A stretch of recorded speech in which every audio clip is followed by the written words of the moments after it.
everyone. The talk will be starting in 10 minutes, so please get seated.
everyone. The session will be starting in 5 minutes.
Good morning, everyone. I hope that everyone has had an amazing week at Devcon so far. I know I definitely have.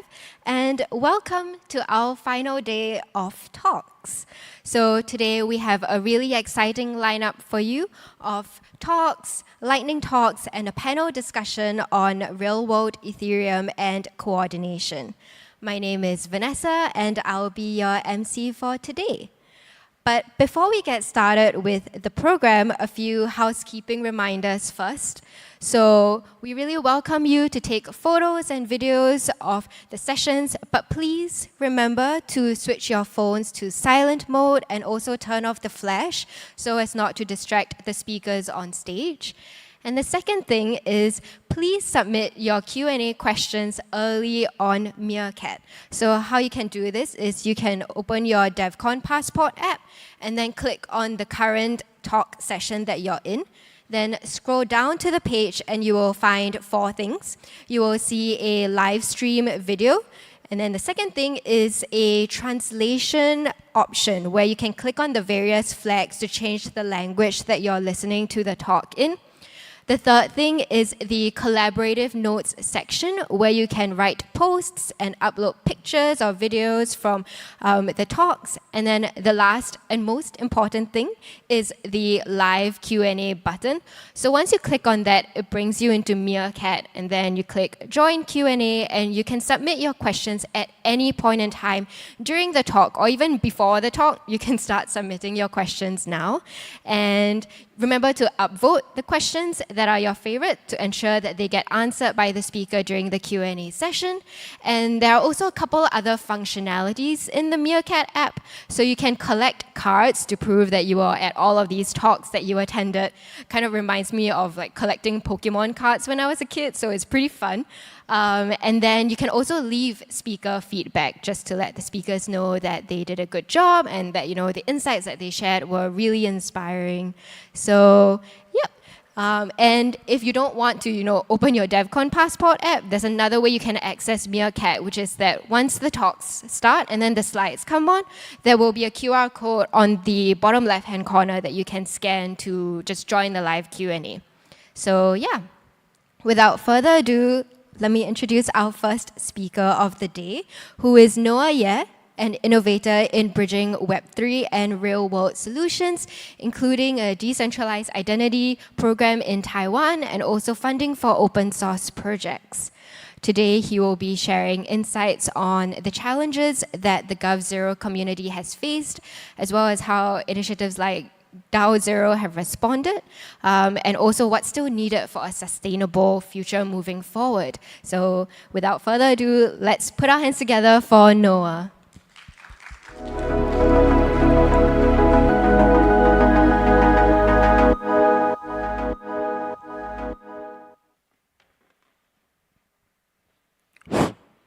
Can you guys hear me? Okay. Hi guys, my name is Noah. So today I'm going to talk about the strategies of making changes and our reflections from Taiwan. So 10 years ago, this community called Gov0 started in Taiwan.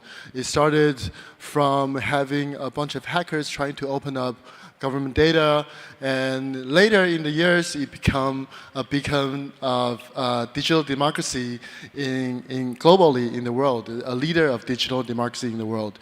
And in recent years, the momentum has slowed down a little bit. So 2 years ago, me and my partner Vivian here basically started this initiative called DAO0. And the mission was to supercharge Gov0, to supercharge the digital democracy movement. And we did a bunch of things. These include the decentralized ID pilots in Taiwan. These include various retroactive funding experiments. These include a lot of research, funding the Commons Taipei, DAO Taipei, Plurality Taipei, a bunch of different things. But at a certain point, I started asking myself, what has really changed? Were we really able to help? At a certain point, despite the relative success of all the experiments, this year in April, Gov0 basically posted this picture saying that, okay, so we're running out of funding, please donate to Gov0 so it can keep running its bi-monthly hackathons continuously, which the bi-monthly hackathons for 10 years, it has never paused once. So this is a signal that maybe despite all the experiments that we've done, maybe we need to go deeper on how we can make systemic change in the future. So if we are to initiate something new, if we really want to change system to the better, positively, sustainably, what are the strategies we are to adopt, what are the potential tools we can use, and what are the roles we need to play inside these systems. So I think, of course, there are a lot of research being done, and one of them is probably a lot of people here is not so unfamiliar with, is the complex systems. I won't go into details of what complex systems are, but I will talk about the concept of emergence. So emergence is the system's behaviors. For example, the birds you can see right here, the flock of birds, the movement, how it moves, this is the phenomena. This is the emergence of a system working together. And the crypto market going up and down, the stock market going up and down, how the traffic moves, these are all example of emergence. And what caused this emergence?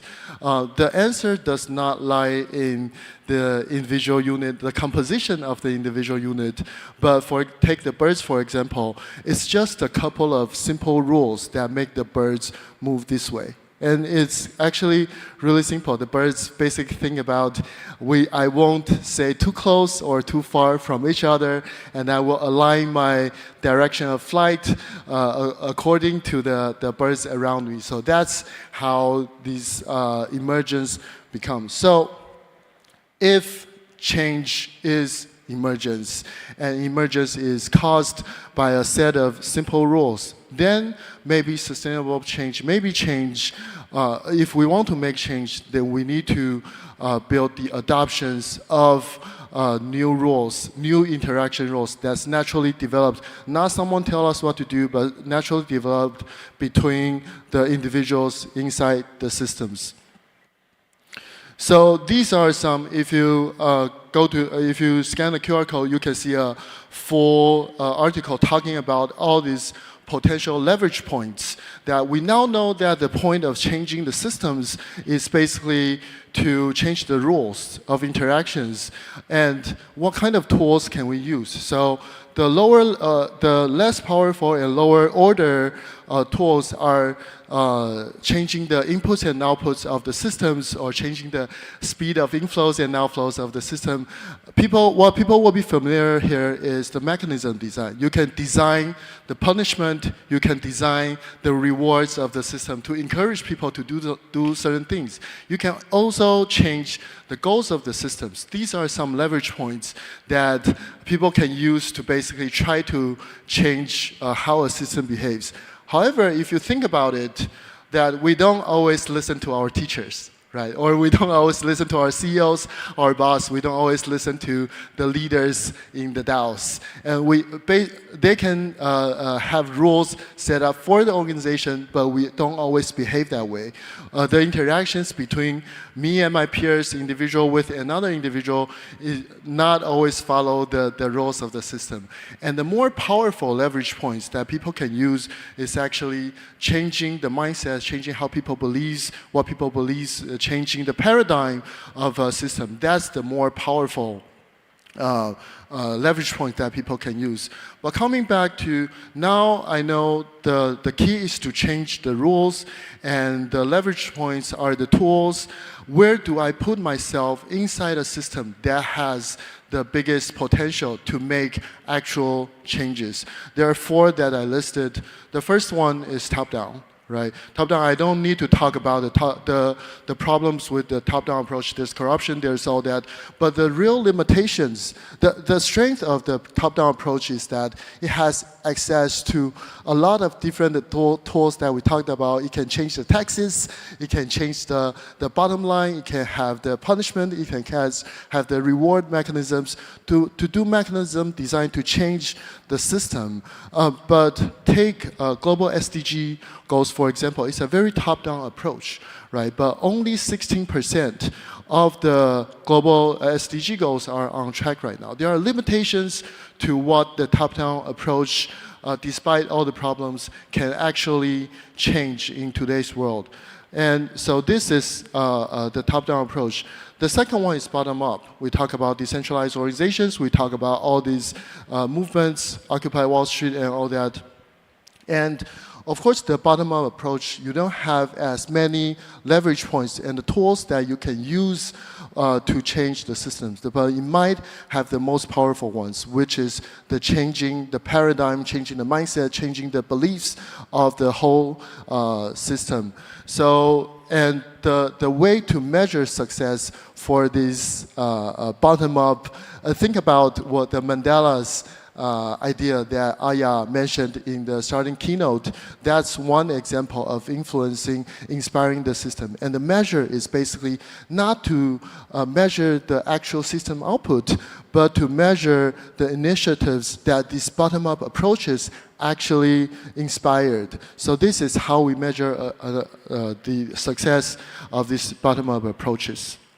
The third one is the outside-in approach. So basically, you have the pop-up cities, you have the network states, you have the experimental schools, and the problem with these outside-in approaches is very clear. That is, doesn't have direct control over the tools, over the leverage points that we just talked about. You have to indirectly influence the top-down or the bottom-up approach to basically make changes.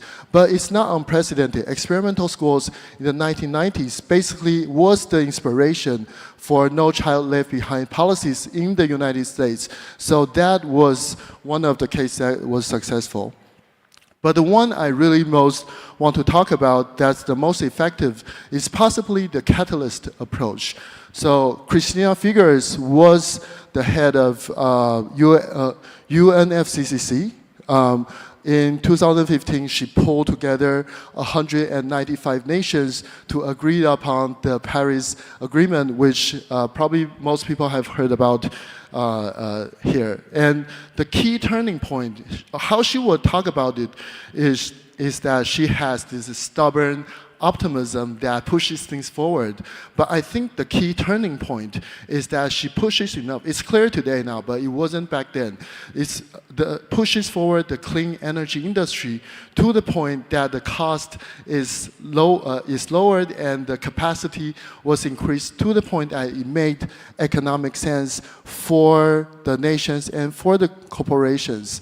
And not just to meet their existing goals, but to exceed their current goals. So the key here is how might we develop, nurture, build solutions that are value aligned, but at the same time, it helps existing system players to exceed their goals. That should really catalyze the changes that we might want to see.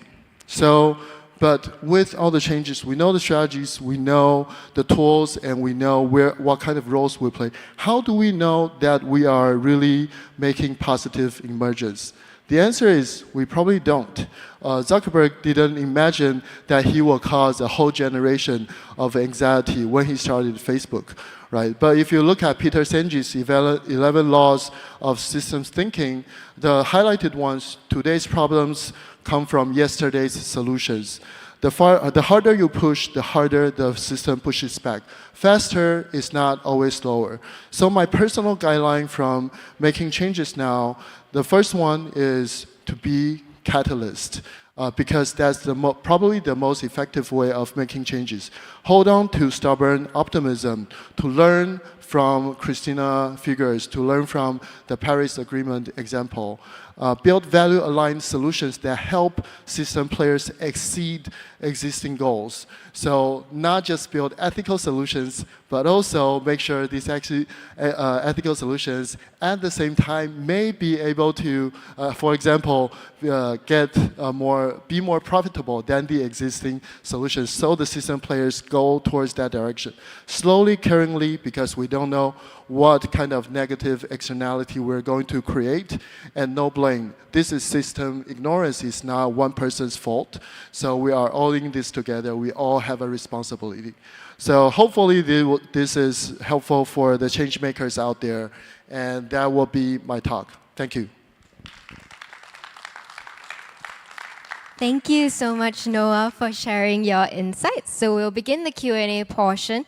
If you haven't already yet, please scan the QR code or open the Devcon Passport app to submit your questions. So we'll start with the first one. Thanks for the great insights. Not to split hairs, but isn't Catalyst just a different form outside in? Yeah, I think it depends how you look at it. So basically, the difference is the outside-in approach is like the pop-up villages or the experimental schools. They build a perfect world outside of the existing systems. But the Catalyst is actually working with existing system players to make sure they achieve their goals. So the outside-in approach is mostly like a demonstration, right? But it's not directly influencing the leverage point inside the existing systems. Yet the Catalyst is directly trying to influence the leverage points inside the system. I think that is the difference. All right, and while we are, another question. If you can go back to 2 years ago, what would you change? Wow, this is something I'm just starting to think about, so I'm not entirely sure. But like I said, I will probably try to adopt the Catalyst approach and see how I can work with existing system players, try to understand their goals, and take time to develop the kind of technology, the kind of solution that's driving this forward. One example I think might be interesting. Recently, there's a book called The Infectious Generosity, written by Chris Anderson from TED Talk, from Wired. And so that book is talking about how generosity combined with creativity can actually be a business strategy that, because generosity can go very viral on the internet. So if we infuse that value-aligned solutions with the existing goals of the system players who is wanting to get more exposure, that might cause some changes. So that might be a direction that I'm thinking about as well. All right, and I see we have some upvoted questions. So say someone wants to start a movement to achieve more visibility in a country with a lack of culture of digital democracy. How do you get started? I think it is very different in every single country, or it is very different in every single context. But so I cannot say for sure. But of course, what I did not talk about is the way of changing system is that I assume that the original systems is already intact and can be changed. But there are, of course, certain scenarios where the existing system should be overthrown or should become a competitor of the existing system. That's a completely different scenario that we're talking about. So it really depends on the context. But happy to answer if you can give me more context when I go down the stage. Happy to talk. Thank you so much, Noah. We are at time for his session, but if you are really interested in getting to chat with him more, please feel free to look for him around the stage. And yeah, we will be moving on to our next talk. So that is a lightning talk by Shinya Mori of Fracton Research.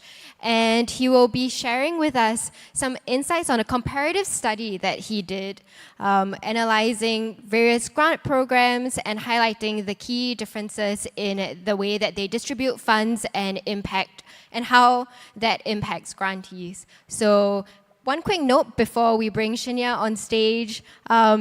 We understand that if you've been on stage 4 and attended some of the other lightning talks, that they may have done the method where they throw the box to you, but because this is a stage with both lightning talks and regular talks, we'll be sticking with the Meerkat option. So please open up your Devcon Passport apps, submit your questions, or wait until the slides are on stage before scanning the QR code. So without further ado, let's give a round of applause to Shinya and welcome him on stage.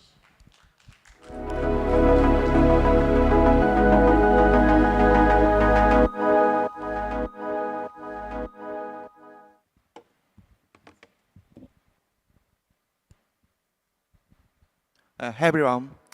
And today I'd like to talk about my latest research. For effective public funding. Anyone who is gaining some grants from communities or DAOs? Anyone?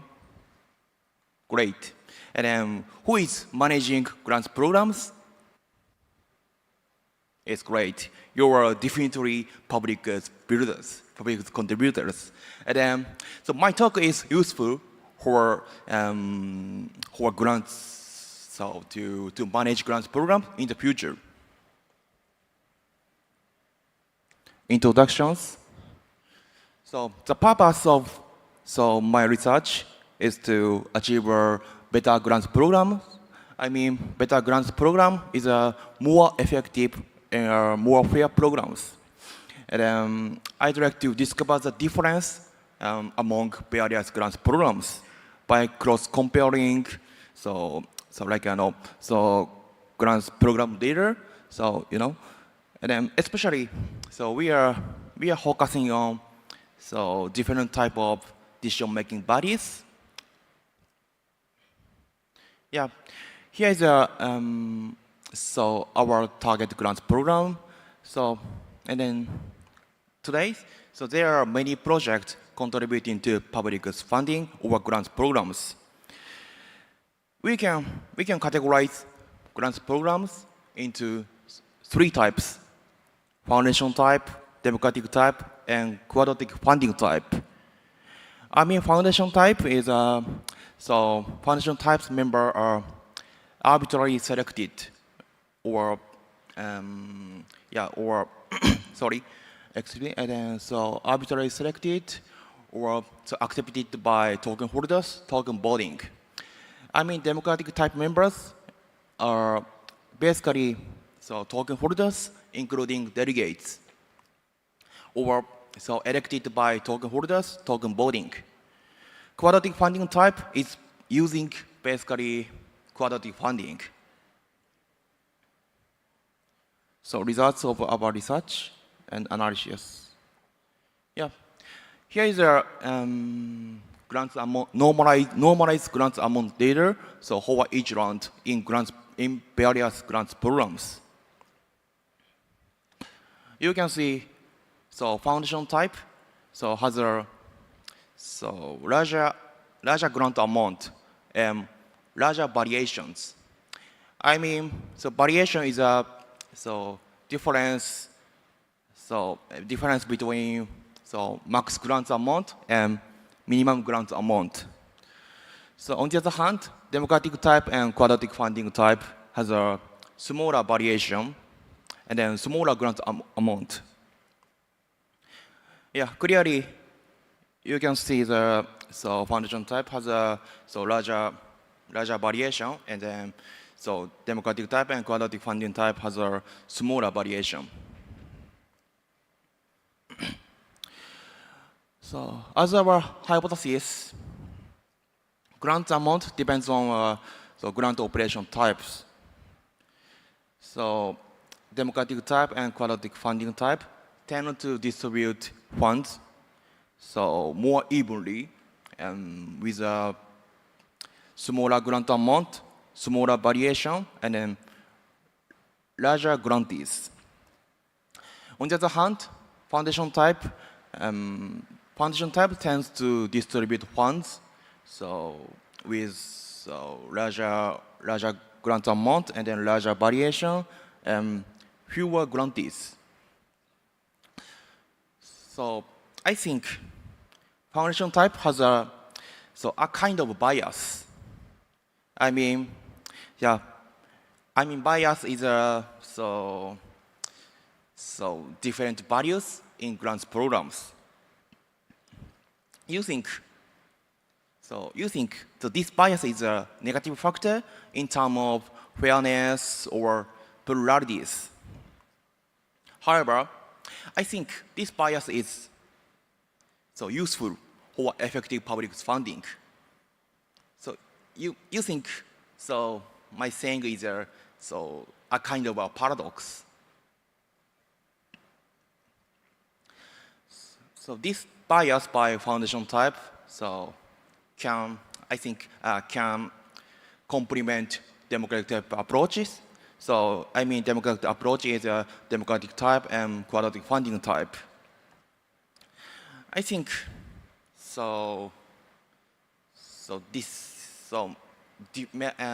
a lot of different biases, so generating more different values.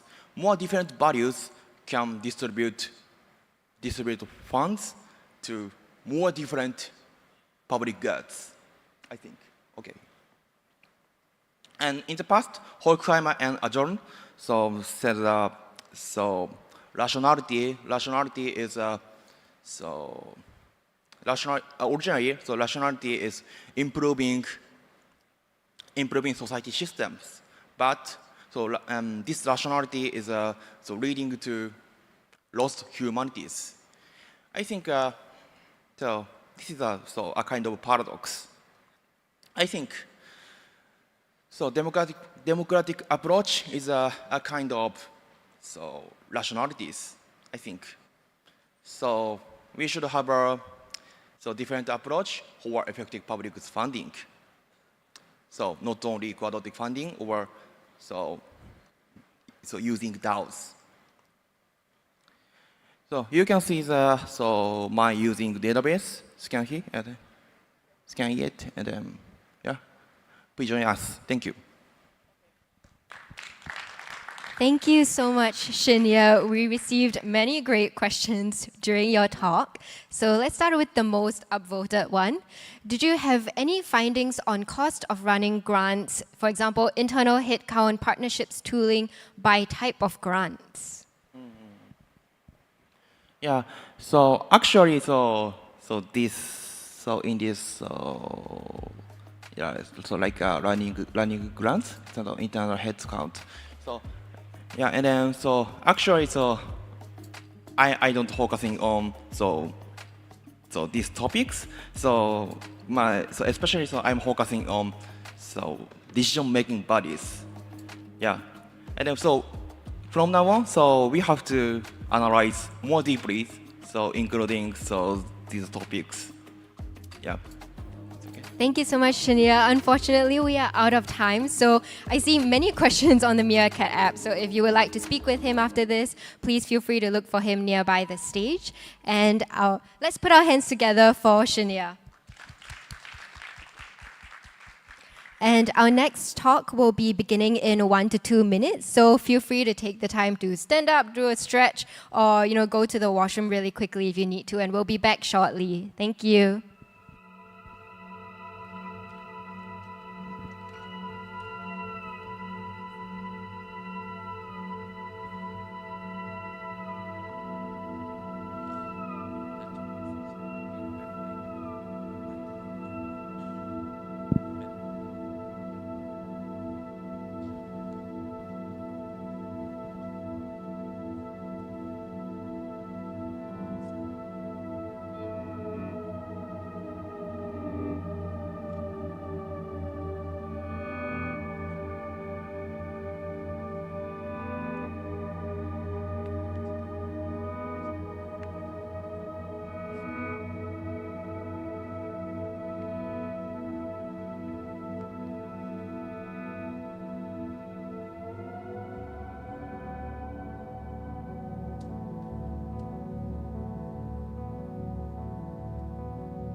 Welcome back, everyone. So we are going to kick things off again with a lightning talk by Eugene Leventhal, who works on governance at Scroll and is also the research director at MetaGov. And during this talk, he will be sharing his insights from analyzing over 30 plus Web3 grant programs across multiple chains. And he'll be talking us through the challenges that were faced by grant operators, the feedback from some of the grantees, and some possible solutions forward. And since this is a lightning talk, please note that we will still be using the Meerkat app and not doing the throwing the microphone box thing at stage 4. So once the slides come up, feel free to scan the QR code to submit your questions, or you can already do so by opening the Devcon Passport app and then scroll down for this session, scroll down and click the live Q&A session button. So without further ado, let's put our hands together for Eugene.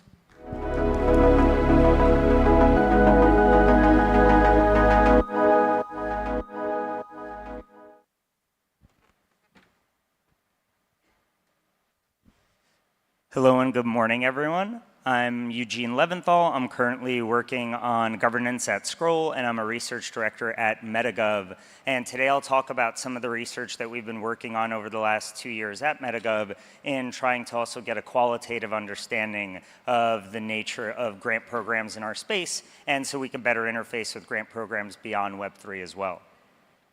So today, I know we don't have a lot of time, so I'm going to run through some quick context, some takeaways, and kind of what I'm thinking might be happening as we go into 2025 and beyond. And so to start with some context, as part of this research, as mentioned, we've covered a bunch of different grant programs. This is just a sampling of some of them. So you'll see it's, a lot of the major programs in the Ethereum world, as well as some other L1 ecosystems as well.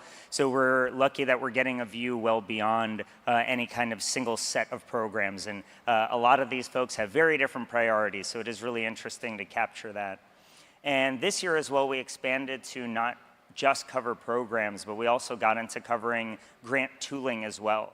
And as you'll see here, we aren't covering any of the grant stacks themselves. We kind of chose to focus on tools around the ecosystem that can make it possible for grant operators to perform better, for grantees to better understand how they're performing relative to others, and so that we can all just have a better sense of the data infrastructure around the space. And so I wish I could just point to a slide with a 100% confidence of this is the amount of grants shipped. And that's actually its own challenge, is because a lot of the data is fractured and siloed. Not all programs are on chain. Even the ones that are need a little more sense making. There aren't perfect databases. From the programs that we've covered, we've seen over $1.2 billion USD go out. We haven't covered the formal RPGF programs and the Arbitrum and Tyco and some of the other very large programs out there. So there are multiple efforts, including Open Source Observer and DAO IP5 from MetaGov and DAOstar, where we are trying to improve this landscape. So I hope at Devcon 8, wherever we'll be in the world, whether me, Shinya, or anyone else working on these problems, someone will be able to show off this wonderful new database of clarified information. But let's get into the actual takeaways from studying these programs. One thing is on the mechanism side, we see that basically, prospective grants, I'm giving you money to go try a new thing, and as of more recently, I'm putting in at least some milestones in there. That's kind of the norm right now. And in the last 6 to 12 months, we've definitely seen more and more experimentation. I feel like thanks to Optimism, the retro programs are definitely getting the most attention. But if anyone caught Rafa from ZK Sync presenting in the GovHub yesterday, you saw like 15 different little experiments running. There are a lot of cool mechanisms being created. I think Owaki in his book charted around 50 plus potential mechanisms to utilize. And we're going to definitely see a lot more experimentation in the coming months and years. Also looking backwards, recognizing that we all want to better understand our impact, but what we actually mean by impact and how we go about studying it has been a huge challenge. And so at the very least as a space, there's that recognition that we want to understand the impact. We don't feel like we really understand the value of all the grants shipped, but we don't know how to do it. And related to that is also thinking about, well, great, you gave someone a grant. Well, is that actually enough to help them succeed? Right? A lot of grantees actually need more than just money to ensure that they're able to accomplish their desired outcomes and impact. And as mentioned, we're seeing more tooling in infra, and as we start thinking about the future, just the tools themselves are great, but they're not always enough. We need more documentation of what's happening. We need more both qualitative and quantitative analyses. We want to see more experiments happening, and I personally think in this next year, we're going to see a strong embracement of pluralistic grant programs. So a single funding entity might have 5 to 10 separate programs running with various levels of coordination between these programs. And I think we will see kind of some data and operational coordination across programs, but then letting each program kind of run their own thing. In the context of impact, and if anyone had a chance to drop by the Grant Hub yesterday, we had a whole day focused on impact because, again, there is this recognition. And so some groups are getting open to embracing this program evaluation model where we better understand what are the outcomes, right? The milestones you commit to, what outcomes do those produce, and over time, how does that play out into impact? But we need more accountability of the grant programs, of the grantees, and throughout. So definitely looking for more improvement and adoption of some of these tools and use cases. With that, unfortunately, the time is up for today, so I'll just shift over to questions, and if anyone wants to geek out on grant programs later, please always feel free to find me. Thank you so much, Eugene. We see that there are no questions yet, so please scan the QR code to submit your questions. But while I have Eugene on stage, I'm really curious, are there any key takeaways from grant programs run by other chains that you think the grant programs in the Ethereum ecosystem can really learn a lot from? Yeah, I think the first thing, and this isn't exclusive to Web3 individually, we have already run some events where we've had traditional foundations and re-granting nonprofits show up. I think it's just the recognition that impact measurement is hard for organizations that have been doing this for a century, so we shouldn't feel bad that it's hard for us. And especially going back to one of the questions that I saw Shinya got, right, a lot of grant programs might only have one person running the entire program full time. That's not enough to both build really good systems, build relationships, and figure out your impact. So if you actually are trying to deeply commit to doing grants, you have to be willing to commit to the operational overhead that inherently comes with doing it well. And I see the questions pouring in now. So look at the first upvoted one, tips and tricks to find good grants. Yeah, so I think for the most part, the days of free money are over. For those who have been applying, you could just show up, vaguely express interest, and then magically money appears in your wallet. At this point, you definitely need to focus on having a clear vision of what are you trying to accomplish, and what does that mean for the ecosystem that you're applying to. Don't focus on spray and pray, applying to every program you can. Pick one, maybe 2 or 3 that you could deeply commit with and work with, and talk to them about, well, how does this help you? How can this be a two-way relationship? Thank you so much, Eugene. Unfortunately, that's all the time we have, so let's put our hands together for him. Our next talk will begin in a couple of moments, so please stay seated.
All right, we are all ready for our next talk, which will feature Beth McCarthy, the Program Director of Funding the Commons, and Joshua Davila, who runs Bread Chain Cooperative, to talk about how we can effectively communicate crypto narratives using the power of memes. So let's put our hands together for Joshua and Beth.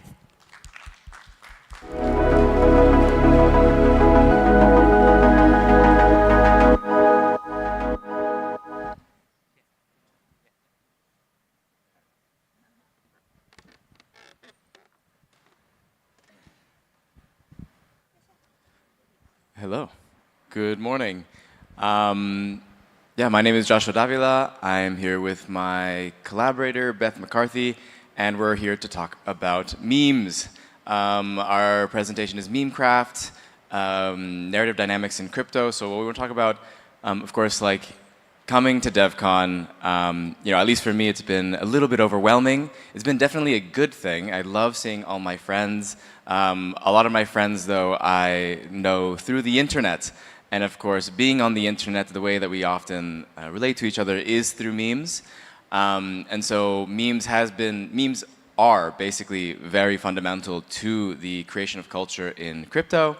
But kind of the thing that we wanted to talk about on top of not just saying that memes are awesome and great, but also to like dig a bit deeper into what they are and what kind of powers they can project. So we want to talk about some analytical frameworks to help us understand and have a deeper understanding of memes, their use, and the power that they can have without us necessarily knowing it.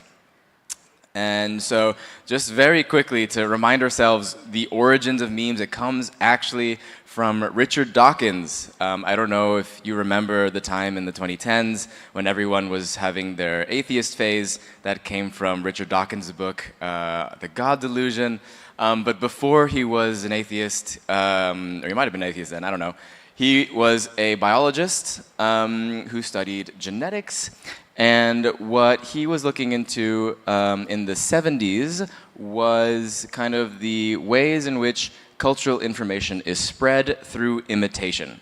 And this is what he termed memes. So he used basically the kind of structure of the word gene and combined it with the Greek word mimema and created memes in the 1970s. And so he conceived of this as a parallel to biological genes in which there is a kind of like natural selection of which types of bits of cultural information exist and which ones survive. And he refers to it as a unit of cultural information, which I think is interesting. And so what I want to kind of like unpack a little bit on that is that I think this term as a unit of cultural information is a little bit misleading. Wrong button. And that I would actually argue that memes are bundles. There are like packages of information with different layers of meaning, vocabulary, actions, in which put all together, the more you can pack inside of a meme, usually the more powerful it is, the more that it like resonates with someone as some sort of action, meaning, vocabulary that they use, that they resonate. So memes are not discrete objects. You can still use the word unit, but a unit of cultural information is usually cultural information being the richer it is, the more powerful it is a combination of all these different things. And so a meme really hits if you can just get all this information and in just like a single image, for example, at least when we're talking about the context of internet memes. And so I think what's also on top of this interesting to note is that memes have a kind of like, they can be like doubly as good if you can also get very what's the word, like meta about a particular topic. And so we can see, like, in the crypto world, Bitcoiners be like, I'm in it for the technology. Like, this is something that has several layers of meaning that like transcend not just the image itself as being funny because the guy is wearing jewelry, but it's also because I think it unconsciously or subconsciously elicits this kind of like character of a person, or this archetype of a person that exists in which they live inside of a system of capitalism in which they need to project a particular ideology in order to justify their accumulation of capital. And the rest of these are plenty of different examples. I really like this one. My parents in their 20s, I bet he'll grow up to do great things. Me, I trade meme coins full time. I think it kind of, elicits the kind of like right observation of like financial nihilism in the world and how people are kind of trading meme coins full time to make money. So it is like several layers of different types of contexts and meanings in which like make a meme something that is quite powerful.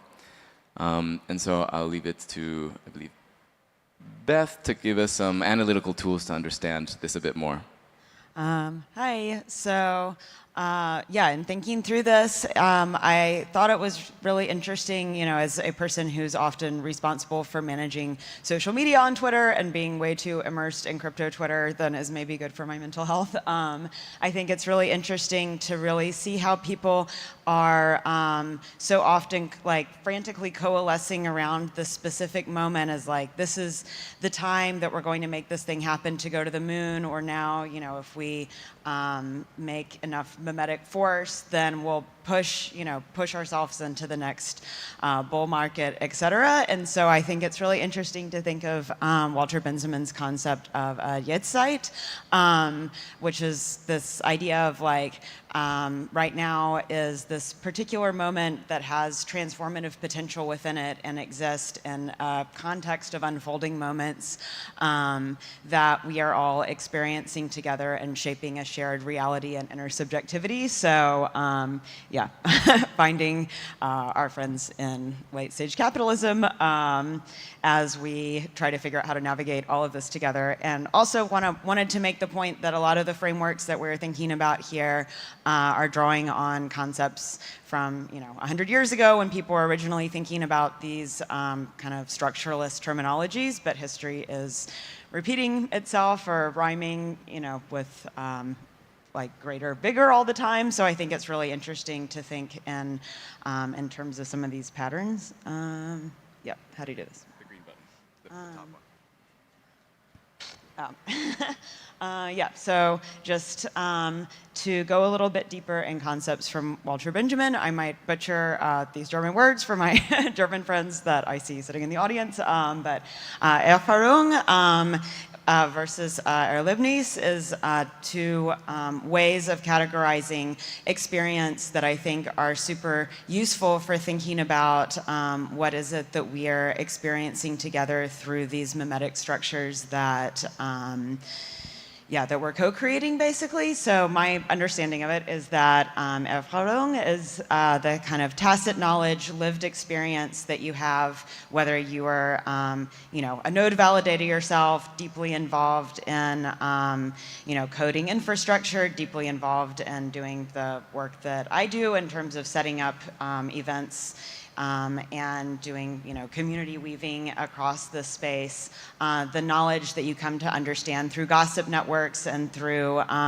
just seeing patterns repeating over time, versus the Erlebnis, which is more the experience that you have from, reading through crypto Twitter, hearing about, stuff that is happening on the news as it filters a perception of what's going on in crypto, or just watching the markets and not thinking about the greater depths that's happening underneath. But I think that in our space especially, and at this particular moment in space and time that we're at Devcon, it's really interesting to think about the relationship between these two things, because in order to have the full context of the lived experience and gain that tacit knowledge in a deep and meaningful way, then you also need to have this more surface level noise that you're navigating to get the full picture. So I think that the way that mimetic forces work in our space is really interesting in looping these two together. And just to give some examples of what I mean by that, I think starter packs, for example, are a mimetic, mimetic form that where you look at this, and it's like I maybe either deeply understand what each of these things are and it's hilarious, or don't understand what they are, but then you start to understand that they move together in a conceptual bundle, as Josh was saying. And so I think memes ability as an art form to link concepts and create an aesthetic container is super interesting. Similarly, in terms of what we were saying about memes that form on top of each other with these levels of meaning, I found this in my screenshots yesterday, and I was like, that is very true. Like, it's interesting, to understand what this is saying, you have to understand the meme in the first place, understand the structures behind tarot, and then also this idea of like a cyclical, linear but cyclical flow through ordered information that is contained not only in the reactions that are happening in that meme, but also what a tarot spread might look like there. So, and I think, this idea of information being conveyed in a spread obviously, applies to looking at markets, et cetera, as well. And Josh can talk about this one. Yeah, so I just wanted to, when we were discussing this, give a really practical example of how this manifests itself in crypto, in which then we begin to identify as a part of crypto culture. And I think one of the easiest ones, or the first ones that a lot of people get exposed to, is this concept of hodling, the holding your crypto, which of course has its own history I won't get into, but the way that it happens is that you buy crypto, you hold it, you read about hodling. Of course, crypto is very volatile, so the market is going up and down. When it goes down, you begin to oh my gosh, should I sell? Should I sell? You don't sell, you keep it, you hodl, and then you're reminded that you hodled when the market is down, because you go to crypto forums and whatever else, and you're like, oh, I hodled, I took part in crypto culture, and now I can identify very quickly with other people in crypto culture. The feedback loop is quite short. And so this short feedback loop is what then hooks you inside of crypto culture, and now you are a crypto bro. Welcome.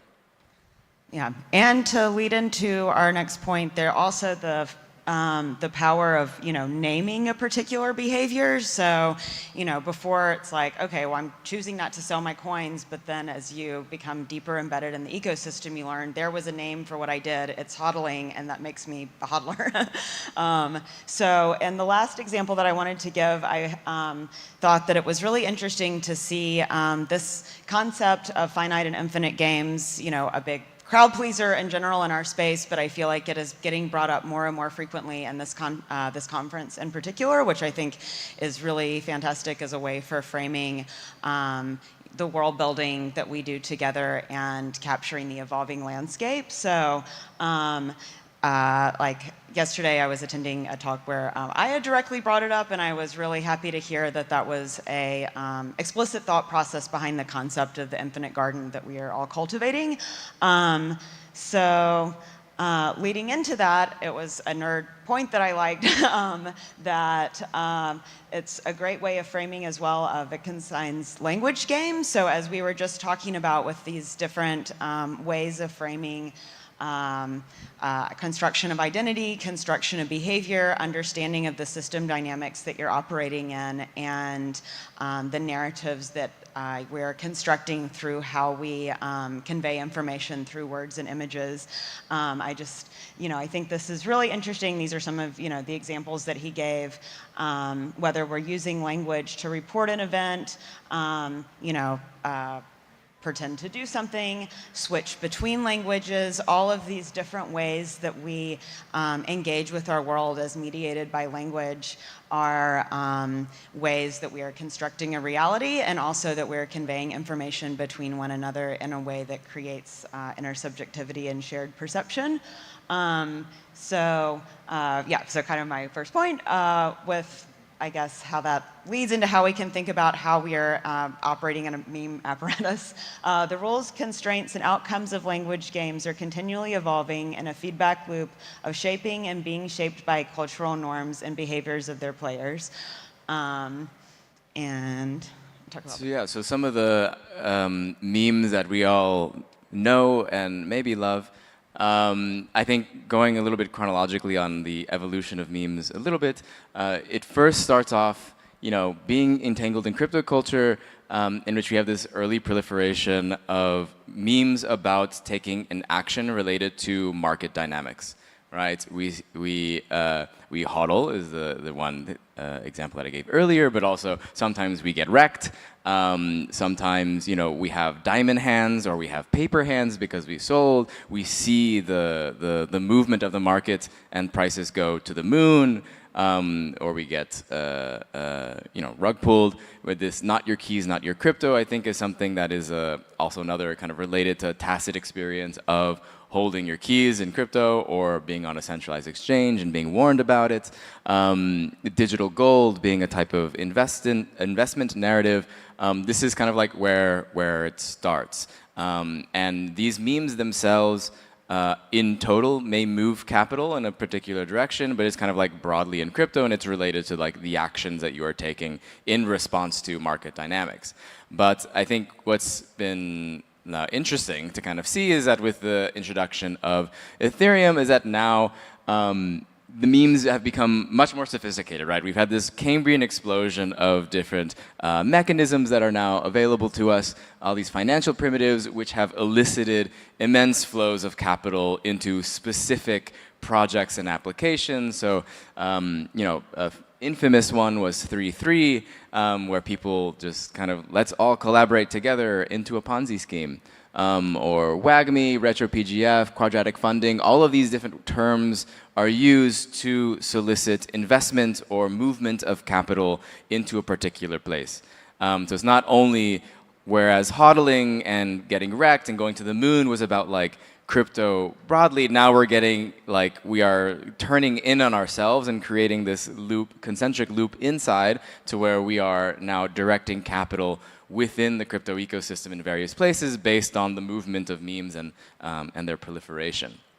And now we have reached in the recent kind of events in the United States with the election to the point where memes are being used by people with a lot of influence like Elon Musk, and so that these flows of capital are capitalizing on their investments of taking part in meme culture like Elon Musk did, in order to influence government policy directly. So Elon Musk simply talked about Doge over and over again over the years in order to ingratiate himself over time, and through his power and influence and having so many followers and having so much money and owning Twitter, he was able to become a part of the meme to the point to where he can now post about the Department of Government Efficiency, Doge, as a way to probably, my guess, is bring forth a lot of cuts into government programs, and who knows what else is going to come out of that.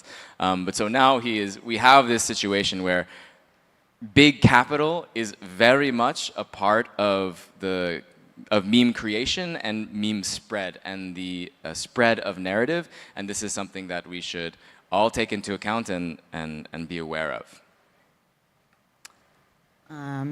And yeah, that gets into the final point that, thinking about the flow of these different memetic frameworks and how they very directly impact human behavior, market behavior.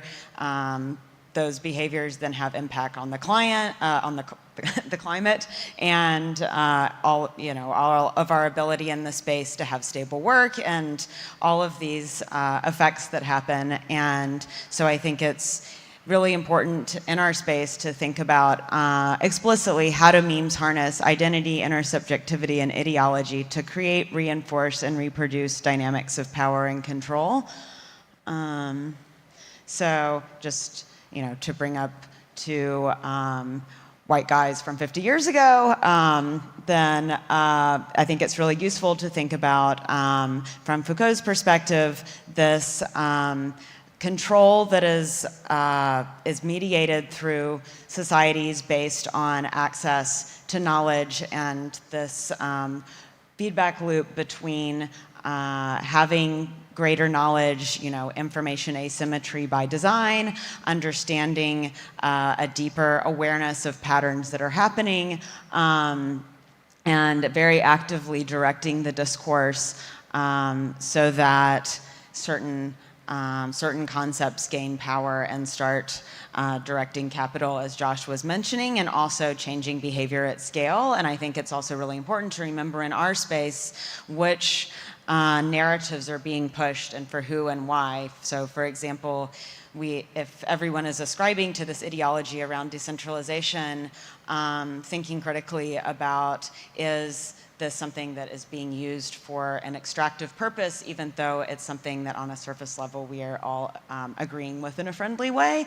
And that gets to my final point about, in Web3 or in crypto, we are often reconstructing and reproducing in our emergent way existing methods of control through apparatuses of the state and of capital that may be, as I've heard a lot in different people's talks, that they may be left, the traditional world to escape these things or recreate them in their own image. And I think it's really important to think about what are the ideological apparatuses that we are reproducing. So our final point is to meme safely, be aware of information asymmetry, be aware of what flows of power and control you are participating in, and also send us some dank memes if you see any. And if you want to mention our last point. Oh yeah, and then if you like the things that we've said in our words, we have a lot more words. We started a sci-fi called Catabasis, where we are exploring some of the common themes in the crypto world. So yeah, thank you. And there's a QR code in case you wanna go look it up now. Thank you. All right, thank you so much, Beth and Joshua. We have had a few questions come in during your talk. So let's start with the first one. Besides being perennially online on crypto Twitter, how do you stay on top of crypto memes? Do you want me to do that? So yeah, I mean, I definitely recommend pacing yourself if you're going to be perennially online on crypto Twitter, because it can take a toll on your mental health and your soul. But I think for me, it's mainly about kind of the larger point here is by having context about the kind of like larger trends and things that are happening within the economy. I think it gives a better insight into what memes are being pushed and why they're being pushed, and trying to understand like who are the main players in pushing that meme. So it's not, I don't think it's just about staying on top of memes, but it's about staying on top of like, where are the expectations of the flow of capital in order to understand like, is this a meme that I should take part in, or is this a meme that is simply actually reinforcing my subjugation to various forces? So that's what I'd say. Oh, okay. So I think with regards to Gen Z, I mean, for me, as an elder in relation to Gen Z, I like my perception of you guys or them is that folks that are entering the workforce for the first time and starting to mature are going through, their version of when we were like doggos in BuzzFeed, and like, what are the ways in which you dissociate and which are the ways that you choose to process existing under capitalism. So I would say I like the Gen Z like absurdism that is coming through things. I'm a bit concerned about like how a lot of people are embracing Andrew Tate type stuff and how that is proliferating among that generation, and it's something I'm curious to understand more about. So if you have some alpha leaks about why Gen Z are turning into trad folks at a high rate, please let me know.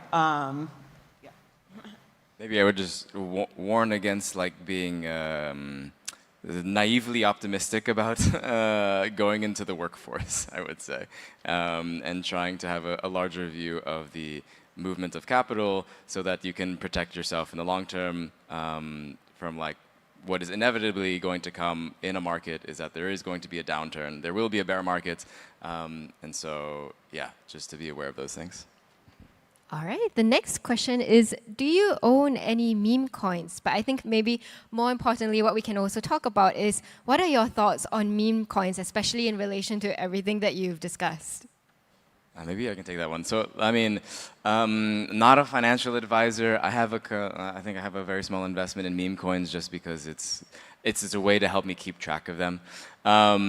But yeah, and we wanted to add meme coins into the presentation, but it was starting to get a little bit too long. But I think when it comes to meme coins, for me, what is even more like crazy about them is that they're not just meme coins. They are like financialized memes. They are memes in which like flows of capital are moving in and out based on the appearance of memes maybe in the media or elsewhere. So, and I think this has been quite fundamental to, I think, the accumulation of power and capital by Elon Musk lately, and in the previous years. And also now I think that strategy is proliferating throughout. I think what people are, I think, underestimating about Elon Musk and how he's been able to basically take hold of the narrative through his not just purchase of Twitter, but also just having a big account and just simply being, doing more or less whatever he wants, is that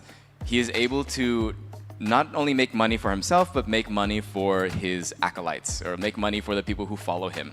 Is that if you are someone who simply follows Elon Musk and just like follows what he says and like following his mention of Doge, and you buy Doge coins whenever he mentions Doge, and then you make money off of it, then you're gonna love the guy. You're gonna follow him into battle because he's the guy that like made you rich, or he's a guy who is like making you money when you're broke. So yeah. Okay, thank you so much, Joshua and Beth. Let's put our hands together for them. Our next talk will begin in a couple of minutes, so please stay seated. And do you have any questions for our next speaker? You can actually submit them via Meerkat on the Devcon Passport app even before the talk begins. So yeah, we'll start shortly.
Welcome back, everyone. I see a couple of people in the back seats. If you want, there are plenty of seats in front that you can move forward to. So our next talk is going to be by Dr. Nick, who is the CEO of Factory Labs, and he'll be talking us through how we can coordinate an epistemic revolution using DAOs and Ethereum. And remember to open the Devcon Passport app to submit your questions during the talk, or you can wait until the slides are on and scan the QR code. So let's welcome Dr. Nick.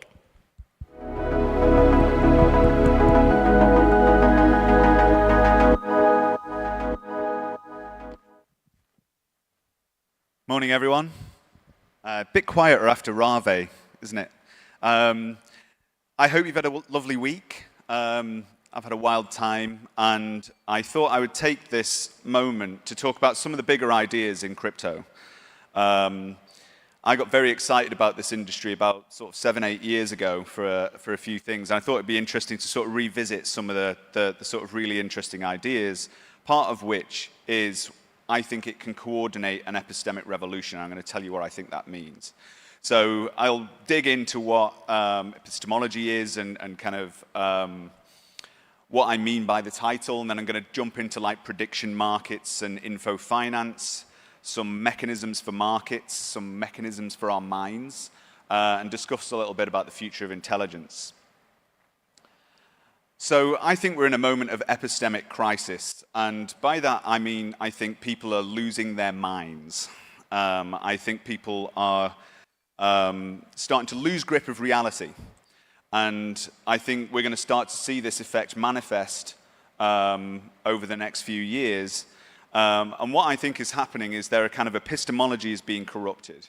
Now, epistemology is essentially like a lens that you put over the world that views that shapes and biases your reality. So you have a concept of reality, and then your epistemology is what you consider truth within it.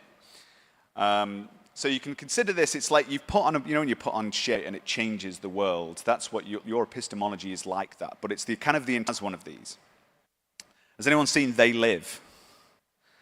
It's a brilliant film. It's a banger. Watch it. 1980s John Carpenter film. And basically, it's a story about this guy who kind of uncovers a plot. And the plot is like these people are trying to distribute these glasses. When you put them on, it unveils the truth. And he realizes that everyone is being brainwashed. And it turns out there's kind of like these ghoulish aliens have taken over and secretly in control of everything. And interestingly, this is kind of what people think is happening now. People are collapsing their epistemology to a reality where there's like a bad guy. The world is not that simple, right? But people want you to believe there's a bad guy and the bad guy that they want you to believe, right? And that's why truth is under attack. And I think this is like a critically important moment where the kind of tools that we're looking at are just literally brainwashing our minds, right? We are being brainwashed. I know enough about algorithms and social networks and mechanisms to know this is true, right? We are being brainwashed every day. I don't know how anyone looks at TikTok for longer than like 10 minutes. It's insane. But these algorithms are like changing our minds. And they do that because we are kind of like, we are socially constructed. Like I used to work in learning theory for a lot of the time. And this was a big eye-opener for me in terms of like how we learn, right? We used to think that you would just learn by just being told stuff. And it turns out that the best way to learn is to learn together, right? We swap mimetic units. We swap memes to each other that we incorporate into our worldview. People can literally change your entire view of the world with a sentence, right? So we learn from each other. And that's happening all the time. And increasingly in the modern world, the kind of deluge and the information complex that we're kind of under is making us sad and upset and is really wrecking our heads in. And I think this is a big problem. The feeds are the new battleground. These two guys have kind of used these things to their own gain in numerous ways. And we are in a world where we're about to take the brakes off a lot of the sort of information world. Donald Trump's talking about like making it illegal to do moderation, basically, on social media networks. And this is a big problem, right? So you've probably noticed that X has just turned into a complete like shithole over the last like year because they've just taken the brakes off, right? And it's just like top grifter every day on the feed, and the most kind of like dopamine-inducing craziness. And the problem is it's going to get worse. And it's going to get worse because of AI. We now have basically set up a pipeline of truth that's served up by an API. Someone asked Rachel Rose O'Leary yesterday like what she thought of AI, and she said she thought it was like a demon that's been unleashed by leeching on our data that's been scraped from us. And she's right. And like the reality of it is this thing has been basically just like the whole history of human language, but in between it there's a policy filter. It's a new epistemology for the world.org, right? This is a system that is filtering our reality, and we're outsourcing our truth to an oligopoly. And they're warring with each other for us, right, to shape reality.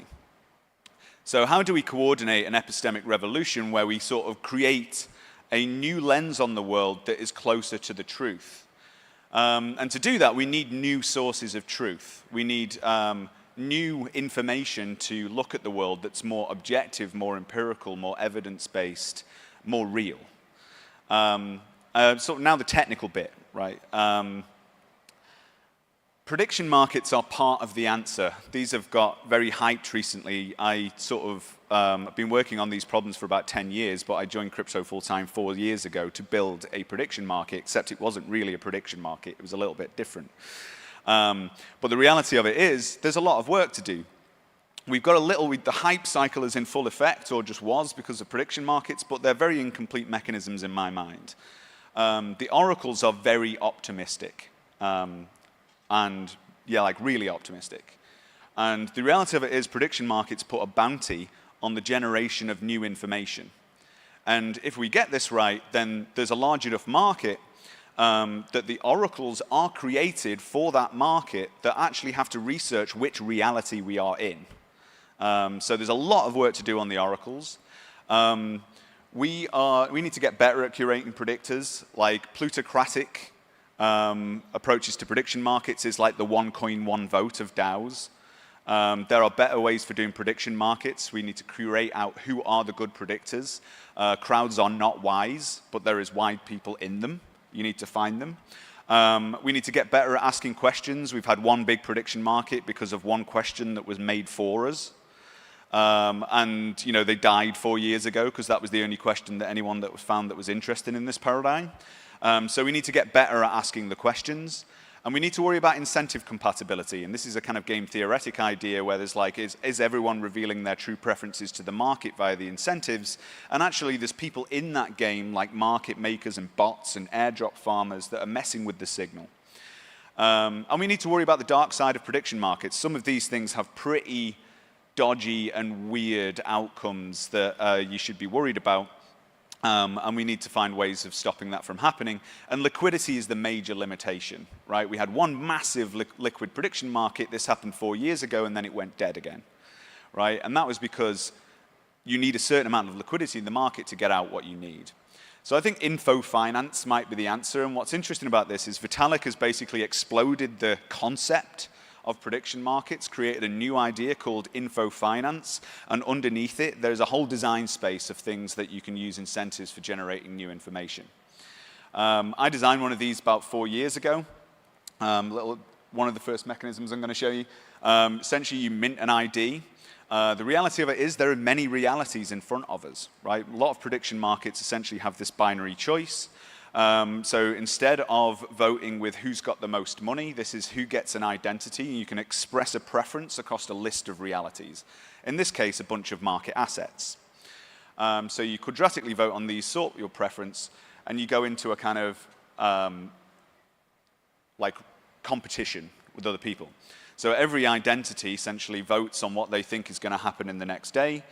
We use market prices because that's what we actually have oracles for. And then we find out who the winner is. And essentially what you get here is a kind of history of everyone's predictions over time. And what we built here is a permissionless protocol. If anyone wants to hack on this at like ETH Global, join this group or just contact me after. But essentially what we've got here is a system where we know exactly who made good predictions over time on chain. And now anyone can interpret that data and find out who the good predictors are. So the next sort of wave of prediction market mechanisms need to go beyond market mechanisms, right? Because they're not that incentive compatible. We all know the amount of dodgy stuff that happens in AMMs. There's MEV, there's slippage, there's all of these mad things that are impacting the collective intelligence in the system. We need to start thinking about reputation systems to find out who the good predictors are. And we need to incorporate like prediction histories and think about sequentializing prediction markets. There might be an absolute genius in that poly market who knew what was going to happen. And kind of like, there was one guy who literally went out and did on-the-ground ethnographic research and put $4 million on it and made shit tons of money. Right? That's the guy you want in your next prediction market, and you want to amplify their signal. Right? There might be people that smart who don't have $4 million to ape into like Trump coins, right? So how do you find them? Also, we've got like AI as players in the game, right? Another Vitalicism, but this is definitely going to happen. We're going to get AIs to play in the game and look at how everyone else plays and aggregate the intelligence across the market and be a player themselves. Importantly, we need to validate this stuff scientifically because people are already thinking, well, like polymarket is truth now.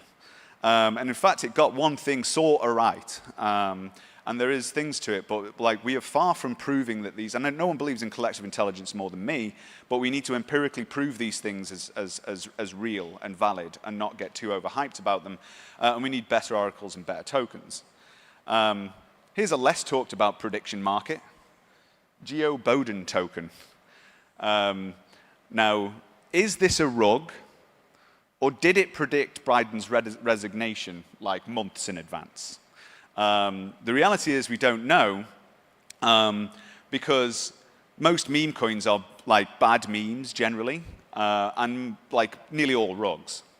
But they could be prediction markets, right? If the meme of Biden was actually a true meme of it and not Geo Bowden token, and its market price was reflected to what was happening and the relevance of Joe Biden over time, maybe it would contain information that would be super useful. So actually, we need like an infinite garden of these mechanisms, which, yes, this is becoming a kind of like zeitgeist thing, right? I believe in infinite games, and what we need is many, many new mechanisms all trying to tackle these problems. But to get to that, we need to completely fix the market structure. Now, I don't think I've got time to do this because I need to talk about decentralized AI. But basically, we've got a whole load of problems in the market structure. We need to stop thinking of tokens as equity. We need to find aligned capital. And frankly, the way the market is structured at the moment keeps out not just an infinite garden of mechanisms, but any mechanisms. We don't have any apps. We had one app that's done well, right? So the market structure is completely broken.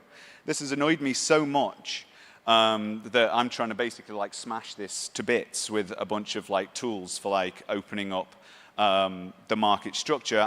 There's no reason to me why projects can't be launched completely on-chain all the way through.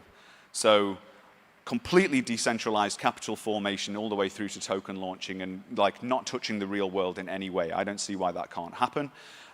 This is a bunch of mechanisms that I made for these things. This one's quite fun, and that one. But yeah, I'm going to switch on. But if you're interested in like mechanisms and how to like break apart this kind of like market structure, join us in that group. I'll be going through kind of a range of mechanisms for how we can do this stuff. Now I've got about 5-6 minutes to talk about AI. This is something I believe. Knowledge is the most important commodity on the planet. And the sort of project that I'm interested in working on next is called FACT. And I'm interested in building systems about the deliberation of truth and how we might go about doing that. So the mechanism I mentioned earlier is a slightly more broader mechanism. I consider it a kind of core primitive in my sort of design space. And essentially, I call it semantic ballot voting. Essentially, you have like a list of tags that anyone can put a tag. That's a meme. It's a unit of meaning. It's an ontology. It's whatever you want it to be. Could be a proposal. It goes into a list, hence a ballot.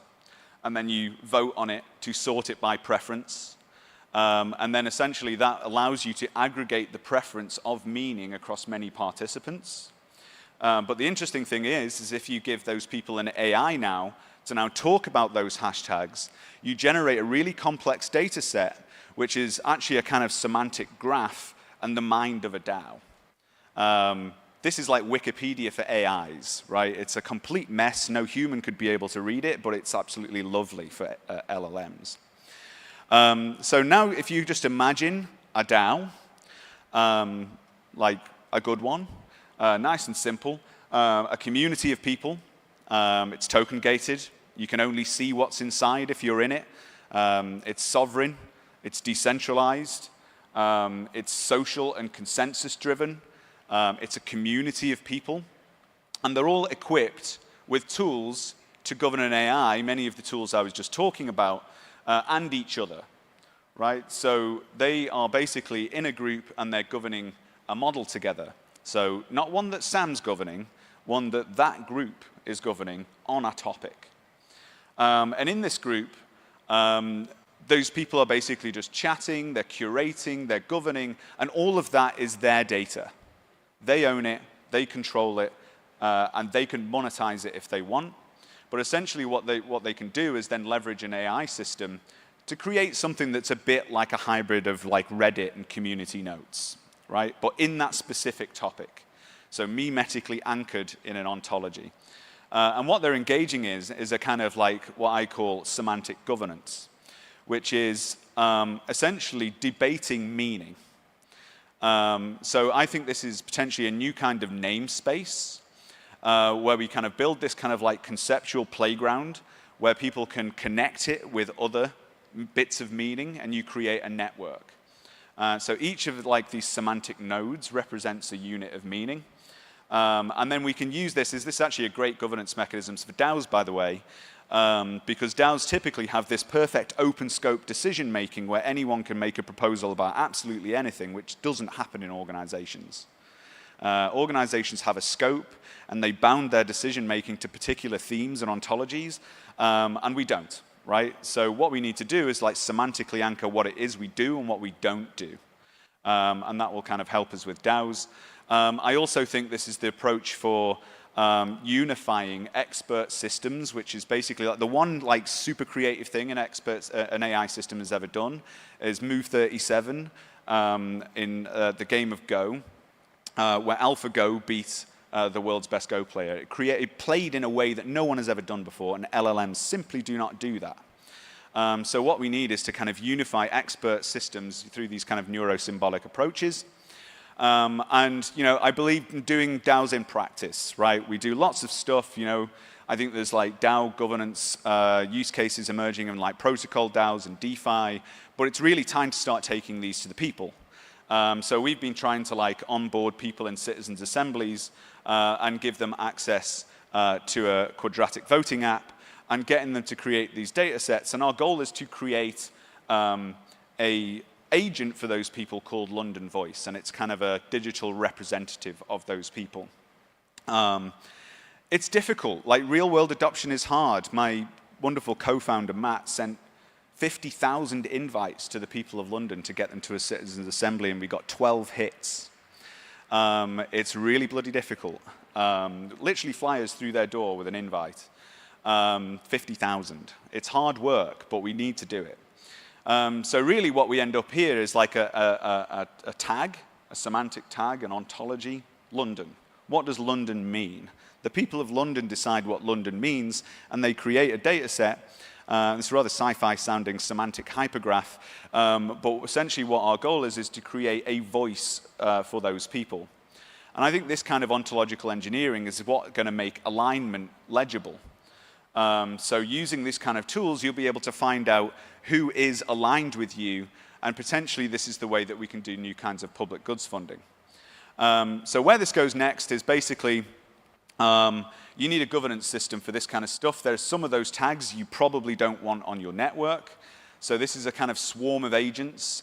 So imagine a swarm of agents with a group of people with each one, a kind of federated structure that kind of governs that network, and a sort of deliberative council structure which essentially grows exponentially, and this scales by the Fibonacci sequence. So you keep adding these communities to sort of decentralize the overarching governance layer.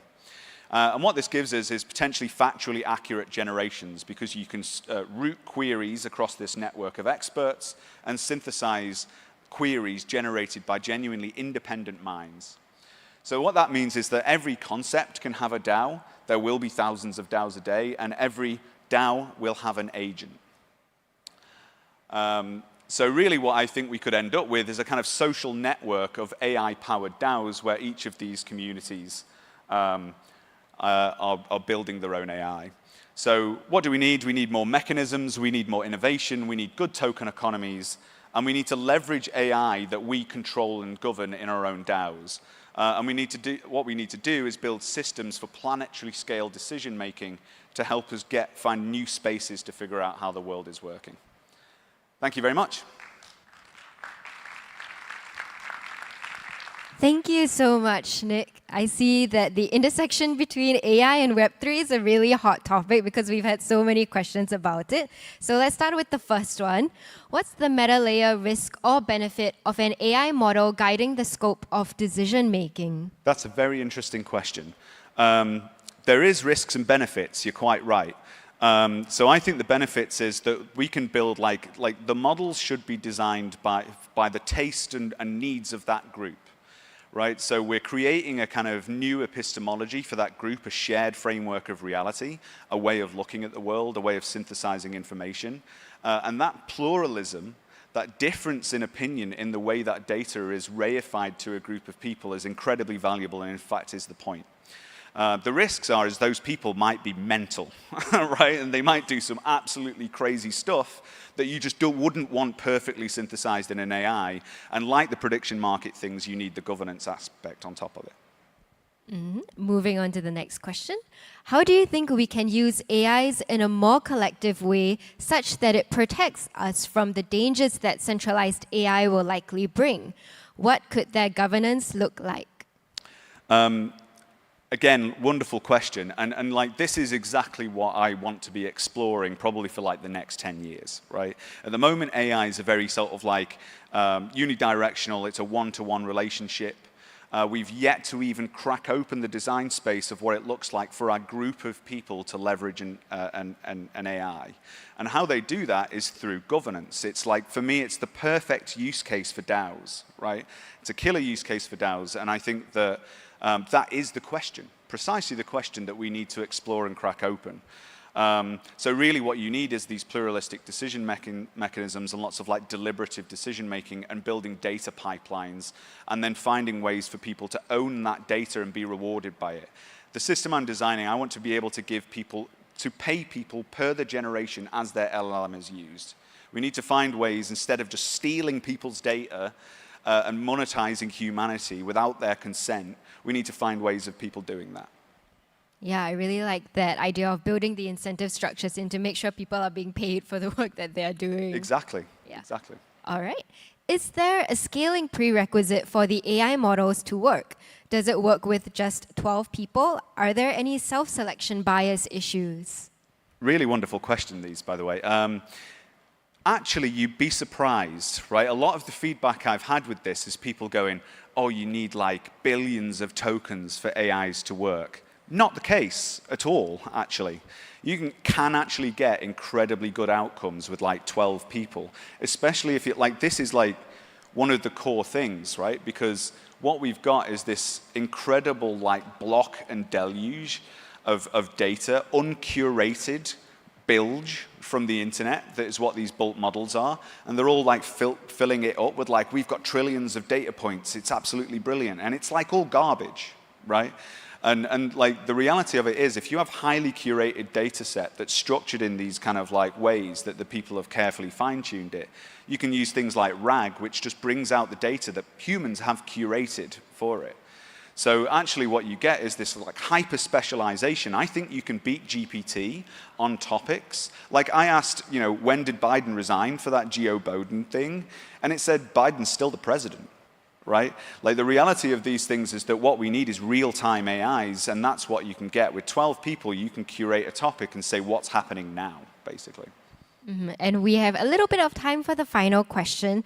So they were asking, is the data factually accurate or socially accurate? Because social consensus does not necessarily equate to truth. Thank you for these questions. Absolutely wonderful, all of them. The answer is like truth is a social consensus problem, right? Like it's a kind of metastable thing. That means that when it can be like disturbed and we switch into a new equilibrium, like we used to think that Earth was the center of the universe, right? Like facts are a social consensus problem, and what we need to be able to see is what do people think the truth is and be able to look at the deliberative provenance all the way back and have that be your judgment call on whether it's truth or not. All right, thank you so much, Dr. Nick. Let's give a round of applause to him. Our next talk will be on the Thailand Talent Attraction Programs. So all of you digital nomads who've come to Bangkok for Devcon and realize that you love it here, please stay tuned. It will be happening in a couple of minutes.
Welcome back, everyone. Up next, we have a really exciting panel on building resilient Web3 teams. So for our panelists, we have Evan from Disco, we have Olivia from Moonsong Labs, Rachel from UETH and Edcon, and it will be moderated by Bridget from Moonsong Labs. So before we introduce them on stage, remember to submit questions via the Devcon Passport app or scan the QR code and submit your questions on there. So without further ado, let's welcome them on stage with a round of applause.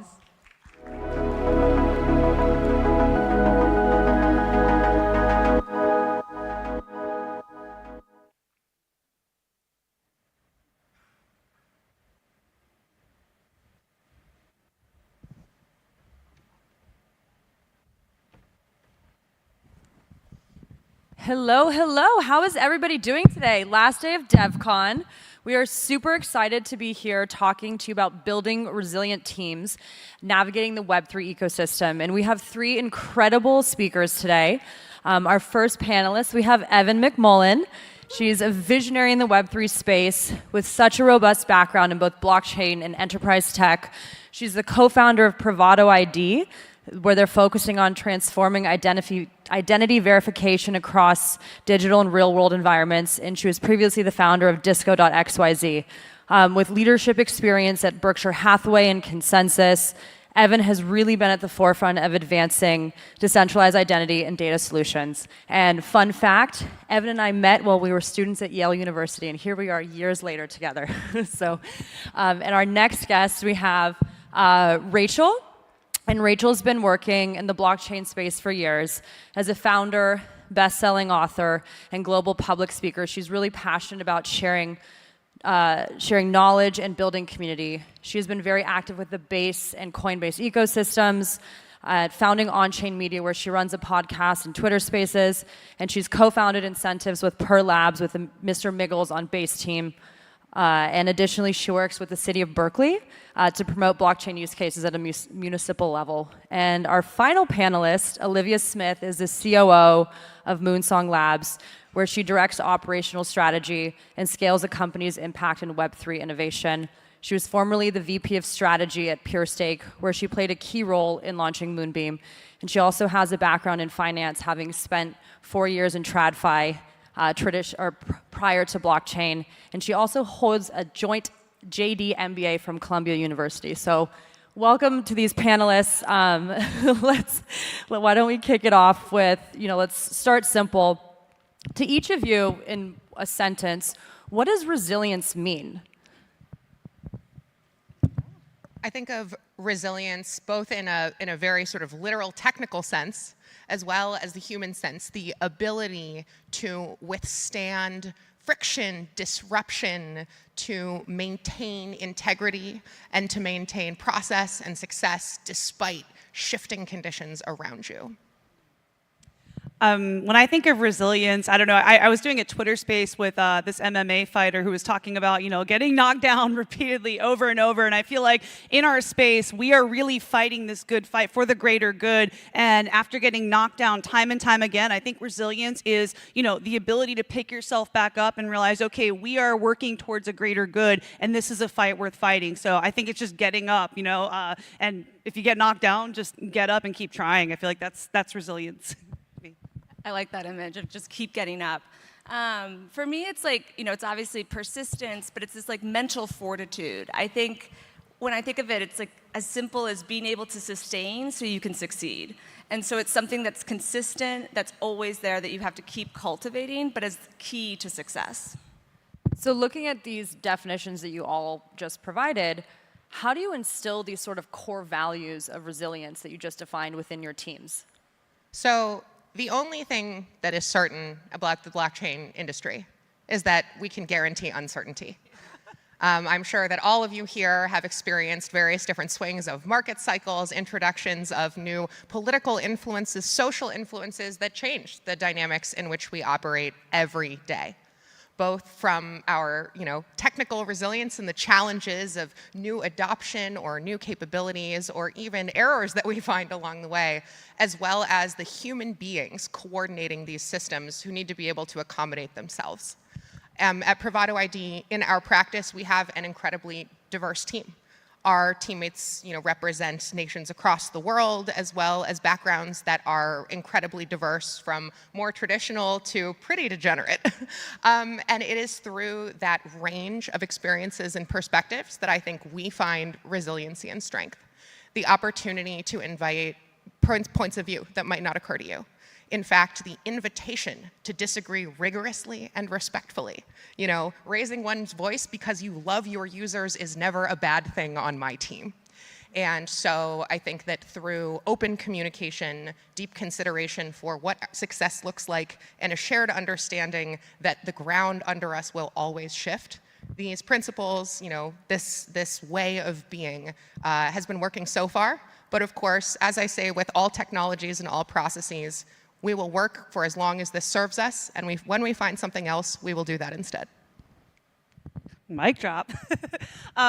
Yeah, so I feel like what creates a resilient team in my eyes is, I don't know, I'm a big proponent of really understanding your why and the purpose behind what you're doing. When you have a strong enough why, you figure out the how. And the teams that I've seen make the most waves and make the most progress, they're tapped into this greater mission and greater purpose. And they just do it with such conviction, like Evan here, just constantly showing up and realizing, okay, what we're doing is so important for the greater good. What we're doing is, what I'm doing is align with my purpose every day. And I think that excitement and that joy to be a part of this positive change globally, I think is what is behind the energy of resilience. Yeah, I agree. And I think, Evan, what you spoke to is this psychological safety in a work environment, being able to speak up, being able to have debate. I think that's crucial to a part of a culture. I think it really comes down to people and purpose. And you talked about that of you have to have a greater good that you're solving for. And you have to give people purpose for the work that they do day in and day out. And then I think a key part is you've got to invest in people. And investment is not just paying them. I think that's really key. It's recognition and appreciation, and not just accepting work, but actually talking about all the work they put into it, talking about what they learned from it. And I think, to add to the psychological safety that you mentioned, Evan, I think there's this aspect that everything should be a learning opportunity. The long-term purpose of what you're building for, but then you also want to have a personal purpose of, I am developing myself. And as a leader, you want to invest in that. Bringing in outside speakers, investing in them learning stuff that's not even just related to their direct work, but cross-cutting across the company. I think a lot of times we get really focused and siloed on our direct work, and we don't realize that people can learn a ton from whether it's the marketing department, the business development department. There's just a lot that we can take advantage of. So investing in people, I think, is the key to resilience. Can I add one thing there? Okay, so another big component that I was just thinking of, and I feel like Evan has always understood this, but it's also having fun. I went to Doge Day in Tokyo recently in Japan, and they were actually honoring the life of a big community member in the Doge community named Julia Love. And a quote from her is, "If it's not fun, it's not sustainable." So I feel like we're seeing the rise of all these meme communities, and people are realizing, okay, this is fun. We can rally around this and celebrate community. So I feel like fun is a big component too. Being connected to a greater purpose and having fun. And Evan's always got that. She's got a disco ball on stage with us right now. Head of fun. So, I think that a lot of things like this with resiliency, there's sort of these kind of higher level, almost philosophical questions of how we approach this and discussions about this. But if you were to measure resilience and look at metrics, as we're in a very metric-driven industry, what would you say are some things that you could look at for that? Burnout, attrition, uptime, transactions per second. Mic drop. No, but for real though, when we talk about sort of metrics, it's a challenging thing to try to apply across the board, because every team is different, every human experience is different. But what I can tell in terms of measuring the health and resilience of our community is that the number of chairs in this room far exceeds the number of chairs in the room in 2018 in Prague at Devcon, when I first learned about the work of my now co-founders, the IDEN 3 protocol.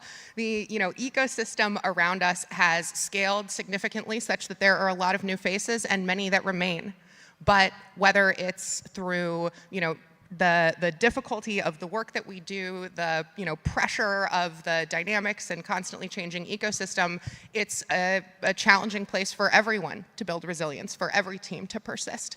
And so through the natural emergent progress of Ethereum, I think it is organic that not everything will stay the same. And in fact, the ability to adapt and change and to jettison what no longer serves us, I think is part of what makes that resilience possible. I know I am definitely guilty of hanging on to some ideas for a little too long, even when it was clear that they may no longer be viable, whether that's a signature scheme or a particular way, like state channels. I thought that was gonna happen. Turns out we went with layer 2s. So the ability to receive that new information and iterate, I think, is also important in the ways that we measure who's here and how it's working.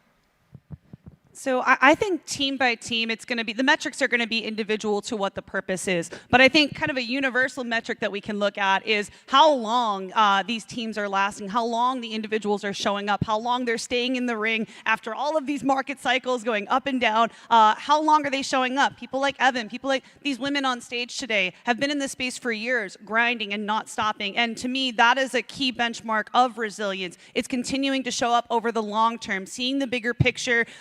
During the bear markets, we lose so many people, right? And I feel like that's, kind of the opposite of resiliency. These women up here see the long-term vision, have continued to show up over the years, and I think that's a universal metric that we can look at. Yeah, I agree with both of those things. I think for me, attrition, seeing like if you survive a bear market, obviously those are tests of resilience. But in some ways, those are like, you've already lost the battle, right? Like you build resilience actually in the bull. It's opposite of like building software in the bear. Like this is the time to build resilience because the bear market tests resilience. And I think when you have lots of attrition, you're already kind of losing that resilience battle. For me, it's part of a key part of developing resilience is developing with your team your company's core values and linking behavior to that. So when we talk about how to measure resilience, for me, it's one, just the behavior of your team on a day-to-day basis. Are you able in your team meetings to call out how people's actions are directly tied to your values? I think the other part of it is, ironically, I think you should look at how many failures you've had in a risk-controlled environment and what's happened from those failures. Because the key part of resilience, as you said, is like being able to get knocked down and get back up.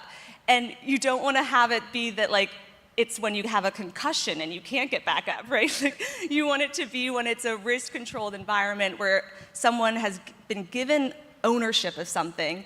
They haven't done it quite right, but they're in an environment, Evan, to what you said before, that they can learn from it. They're not fired right away, and they can become more resilient.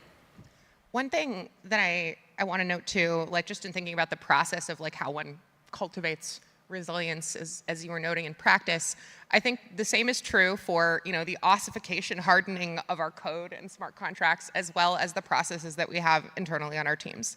Right? The reason that we trust certain contracts, the reason that we trust certain projects is because of the volume of capital that they have supported over time, the consistency of their security, and that is proven first through audits, but then really through volume and consistency over time.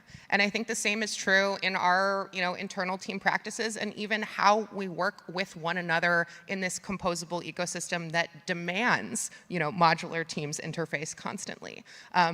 Defining the processes that work, getting a gut check from the other parties involved, whether that's a formal audit for code or whether feedback for your colleagues, and then over time repeating that process, adding more value that's supported by it, ossifying that social code, as it were. So you sort of jumped slightly into my next question, but I think that when we talk about Web3, resilience is mentioned so often, and so how does Web3 vary in resilience from other industries? And obviously we've touched on some of these topics, but I wanted to just get a little bit more specific here and see if there's anything that you think you missed on that, of like, what do you think that Web3 can learn from your experiences in the past from other industries, and what's different? And would you say that resilience in Web3 is drastically different from other industries? Y'all, we need some boundaries up in here. I definitely think the demands of a 24/7 market that is emergent at every edge. With constant communication, with global time zones, like this industry is 24/7, not just the markets. Which invites the most spectacular opportunity for every minute throughout the day to be, an act of continued progress, and for the permissionless nature of our ecosystem to invite everyone on Earth and in space with an internet connection to contribute. But what this can look like is very different than more formal structures, where the relationship between you and your work, the relationship between you and your colleagues, has been ossified in its own way by different processes. I think the choose your own adventure, way of being in spaces such as Devcon and the Ethereum ecosystem offers the tyranny of structurelessness, where it is very easy to forego your own boundaries in service of the chain. I certainly know that I do not get enough sleep and am not hydrating enough this week in service of our work, but that type of constant opportunity for engagement, that 24/7 on-ramp and opportunity to participate is both a gift and a curse. And I think that the way we require resilience to be self-guided, just like the shape of how we participate in this ecosystem, is different than these more traditional informer structures where there's a much more clear separation in between what one might call work. Yeah, my answer, mic drop again, by the way. Yeah, so I would say, to Evan's point, is this space is always on, right? There's always messages in Telegram, Discord, things happening around the world, because we are a part of this borderless global on-chain community, and I think that's a very beautiful thing. I've also seen the other side of the coin where it's very easy to burn out. I mean, you should see some of our calendars up here, like they're pretty crazy, because I think that comes from the excitement and the passion and the purpose behind what we're doing. It makes us want to show up and put 110% in, because we realize the significance of the work that we're doing. So I think something that other industries can learn, and what lessons I've learned working in Web3 and the on-chain space, is you really have to master the art of time management, figuring out where your time is best spent, and really mastering that, because it's easy to get sucked into like a ton of rabbit holes, because our space is always on. There's always exciting things happening. But yeah, I'd say the other side of that, the positive side, is that this is like a global celebration. I feel like so many people are excited about this industry, and we get to be at events like Devcon and conferences all the time. So yeah, I'd say I really love the excitement piece of it, but it's really important to master your time in the space. Yeah, I agree with both of those things. I think for me, and we've talked about it, is that Web3, you have this much bigger mission that we're on, and we don't really know what the end will look like, right? And so there's so much untapped potential that we need to harness and drive people and give people that purpose. But I also think, as you said, like, I started my career off in investment banking. I actually probably worked just as much. There's no creativity, though, I would say. Probably better bankers have more creativity than I did. But I think this industry, you can be creative, and you can try to figure out what the best way forward is, and that's really wonderful. And I think that allows for more resilience, because it gives you more ownership of what you're doing. And then, I think there's some things from my past that I would like to see more in Web3. I think we can have more structured cultures that promote learning and teaching and mentorship. It's a very fractional environment, work environment, but that doesn't mean that it's not a core part, that every person contributing to a project, part of their job is to teach. And that is a really powerful thing to move our industry forward. One other comment I want to add, like what other industries can learn from Web3. One of the things that initially attracted me was the concept of DAOs, right? Like being in charge of my day-to-day work, right? Having more freedom and flexibility and ownership of my time. I think that's something that's always been attractive to me, but I do think we need a blend of like structure, but also freedom, flexibility, and sovereignty over our time, because that's one of the things that initially attracted me to the space. So you all just touched on a lot of really, really great things. I want to jump back to this industry needs boundaries for a second here. And, obviously you guys are all leaders in this space, and we're talking about, resilience and how you instill it in teams. How do you approach it, obviously we have the personal, we have the teams, and then we have the larger, Web3 industry. What would you say, like, as a leader, how do you take your personal lessons and share that with your teams and help build in like a resiliency practice within your teams or communities? Mission, team, individual, in that order. I know there are a lot of different approaches and styles to leadership. I do not want you to bring your whole self to work. I do not want to build a family in the office. We are a band of assassins. We came here to slay. We've got some objectives to achieve, and whatever you want to do on the weekends when you're done, go forth. But I will still be online. So, to that end, I guess, what I really mean by that is having, a shared purpose, shared ideas, shared objectives, a shared way forward means that whatever, you showing up as an individual looks like can be part of that. That, range of individual interest and expression and capability in service of your shared focus as a team, in service of your shared mission, means that anyone can take a slice that suits them well, that is focused on their strengths and their areas of interest.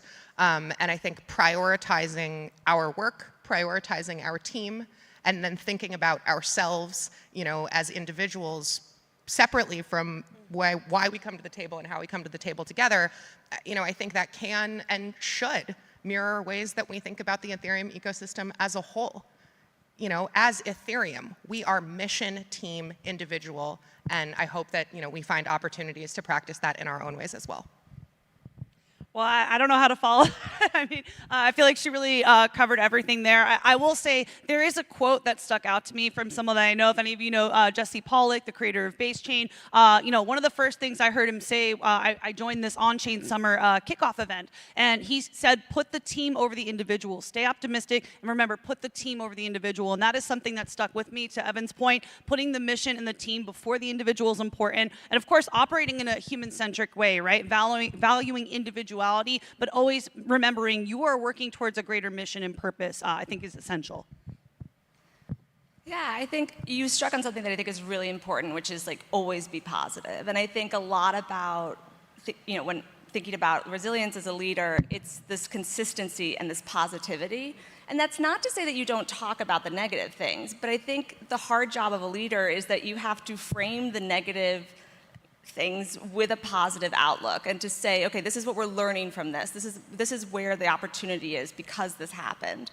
I think being calm and collected is a really good trait for resilience. And I've heard the analogy used, like you have to save up the good energy from positive news to use it when there's bad news, because it's way more important to have that when there's bad news. So you kind of have to act like a dam in a drought, right? Like you let out water when there's like a drought and there's nothing sustaining your team. And I think that part of leadership and building resilience is that it can't just be you building resilience. You need to coach, you need to mentor people so that they can be resilient leaders for their team. And part of that, again, is like giving them authority. I don't know, Evan, like, I do agree, put the team before the individual, but I think there still needs to be meaningful interactions and a support network that allows you to be resilient. And I think you can find that support through a mission, but everyone is different, and some people need to be able to share personal things about their lives at work and be able to be known. And I don't know if that's necessarily a bad thing, but obviously team, is the priority and the mission of the company. So we've talked a lot about, resilience within teams and individuals, but we also have other teams that we're observing go through the same things that we are. I can kick it off to all of you, but are there any teams that you guys have seen doing things with common denominators of resilience and what that looks like outside of your own experiences? Shout out to the L2s. I feel like, in the scaling roadmap of Ethereum, there has been much evolution and much iteration. First, side chains, alt L1s, L2s, roll-up stacks, shared sequencers, all of these flavors, all working toward a more perfect union of block space and applications and services. So just from a technical and team perspective, the way these long-standing infrastructure substrates have evolved to accommodate better developer experience, to accommodate different kinds of business needs as we have enterprise chains entering the chat. I think that's definitely something to look toward, and as a sort of a synecdoche for all of our industry and the way that we continue to evolve and iterate both in the stack and in our teams.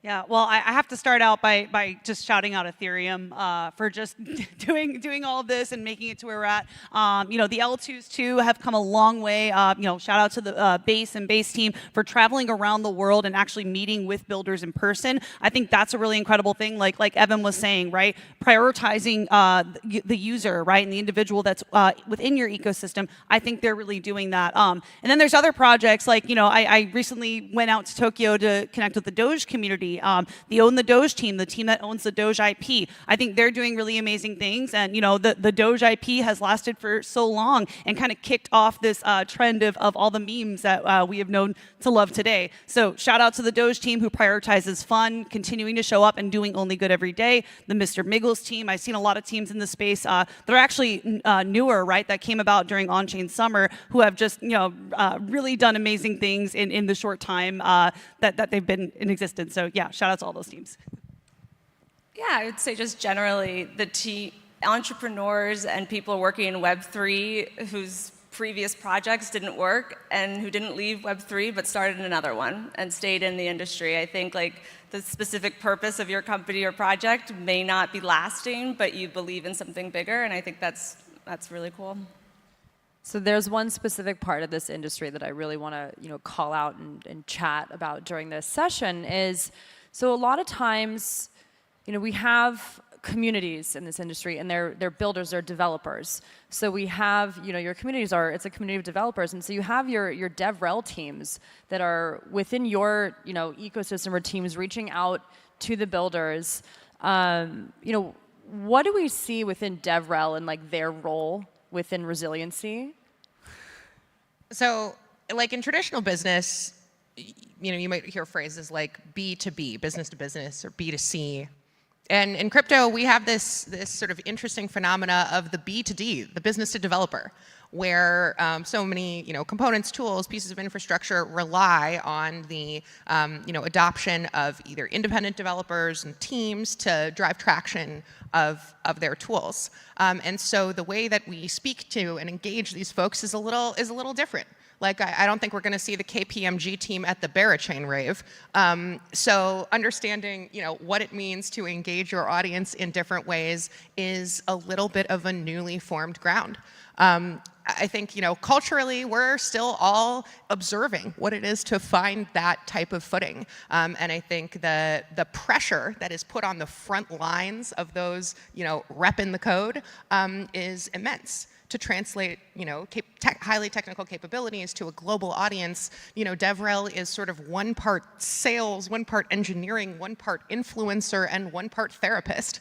And a little bit of marketing in there too. Oh yeah, certainly. And so the evolving demands of what that looks like means that there is no longer a job description for what developer relations, is in a singular sense. It's been very cool to see the way that different teams have, sort of broken this practice out, have invested in, materials and experiences, those sorts of things. But at the end of the day, these are also still humans, the human part of human coordination. So there is I think there is an evolving opportunity for the maturity of what we call DevRel to be more closely integrated with other parts of the practice, to be able to provide feedback. I know internally on our team, for example, our teammates who are externally facing provide structured feedback to our product process, such that we can hear directly from folks who we're building with how we want to change and iterate, prioritize new features, and beyond. And so, at risk of sounding like a broken record up here, the core, I think, of what you're asking about, again, is communication and understanding of the shared mission, the way that serves the team, and then how the individual fits in. Sure. Yeah, I think you're totally right. Like DevRel basically has to wear every hat. They have to be product, marketing, BD slightly, engineering, like you name it, operations. I have immense amount of respect for anyone in DevRel, and actually in some ways to the point of like reduce, as an industry as a whole in Web3, we need to reduce developer friction, and so we should all be wearing some sort of DevRel hat, or think of that when we're doing our job. I think the other thing, yes, they're on the forefront, like working really hard, having to interact with customers. But the other aspect I think that's hard with DevRel is that they get kind of like an onslaught of issues that they have to deal with, but they're not necessarily empowered within their own companies to make change, right? So like the aspect of product, the aspect of engineering, or on the marketing side, they just have to relay that and deal with the kind of complaints that they're getting. And so I think there's other ways that we can think about how do we empower DevRel to be more cross-cutting across an organization so they actually can take action to find solutions to the things that customers are bringing, rather than just being kind of, you know, the messengers. I think that's really interesting. You know, I think we have just, in this industry, there's so many different pockets that are all working together, again, towards this greater vision. And, you know, Rachel, I kind of want to have you touch a little bit more on communities and what you think communities can be doing for resilience, how they're interacting with all these different facets, and like what you've seen in your experience there. Yeah, something I think is really important is having some level of discourse with the community, right? So if you're a project, I think something that's vital that we all crave is to be a part of the narrative, to be a part of the discourse and the discussion, right? Doing Twitter Spaces. I mean, I've done hundreds of Twitter Spaces. I've done some with Evan before, and I think, you know, building spaces where you can foster that community connection, right? So that you're not just working in a silo, but you hear from your community, you hear what they want, and you actually know them. They're your friends or people that you show up with every day and speak to. I think that is so essential for building community, building those spaces where you can hear and have that feedback loop. Yeah, I think that's essential. Also, please use your own products. Like, I know that this is almost like kind of crazy for me to say out loud, but it is challenging to empathize with the members of your community. If you have not looked at the screens they look at, if you do not click the buttons they click, if you do not force yourself to eat the friction they have for breakfast every morning. And so I think also one of the greatest ways to show love and empathy to those individuals is to join them on the walk of their user journeys and to make that a part of your everyday practice, whether that's, you know, on the product side internally to your team, whether that's on, you know, the support side and the way that you ask and answer questions, or whether that's, you know, you hanging out with your docs trying to start from scratch, taking them literally. So, you know, all of these conversations, all of these, you know, communication patterns and showing up for each other is really great. But if we are not working from a shared set of information, it becomes really tough to do. Absolutely. I also love how I'm like sitting here having a next question for Evan, and she's like starting to tee it up perfectly for me. It's almost like we've known each other for decades. So I want to also talk about resiliency and building products. And that was exactly for you when you sort of teed it up when you started talking about products. How do you experience, in your experience, like what are the lessons that you've learned in your resilience in building products and different products? The extent to which you think other people are excited about the intricate nature of your tech stack is vastly overrated.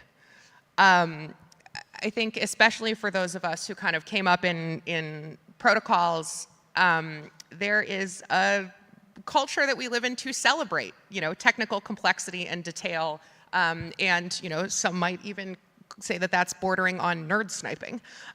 So, you know, I think about resilience in technical products as a function of the operations of the team, but also the processes that, you know, these sort of ossifying processes we talked about earlier. Specifically, very simple things, you know, the ability to communicate regularly with those who are using your product, indeed, you know, putting yourself in their shoes, as we discussed. Having a meaningful ongoing communication with regards to those changes or updates that might improve. Being prepared to receive new data for the model and iterate like a good agent.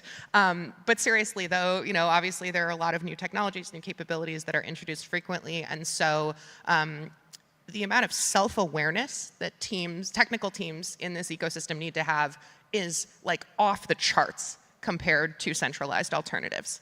When you build a modular stack, You're never going to know every character of code, right, of all of the other elements on which you rely, unless you built the hardware yourself and mined your own minerals. You're also trusting someone in that, in that stack as well. This means that we need to trust the people behind these other products. This means that we need open channels of communication, whether it's the way that our team at Bravado ID engages with our homies at Base, or solves problems with our colleagues at ENS, or defines collaborative ways forward with our teammates over at Consensus. The way that we build resilient products in a modular ecosystem is that we talk to each other frequently, often, rigorously, honestly. I think also the economic incentives in this space can muddy that process, can make it weird. There's a lot of political tension in Ethereum. I know that that's not something we like to say out loud, but there is. And so the less we play into childish games of inclusion, exclusion, omission of information, and bullying behind the scenes in the Signal chats, and the more we put sunlight on this as a disinfectant and speak honestly with one another in the forums, I think that will be reflected in our tech stacks as well.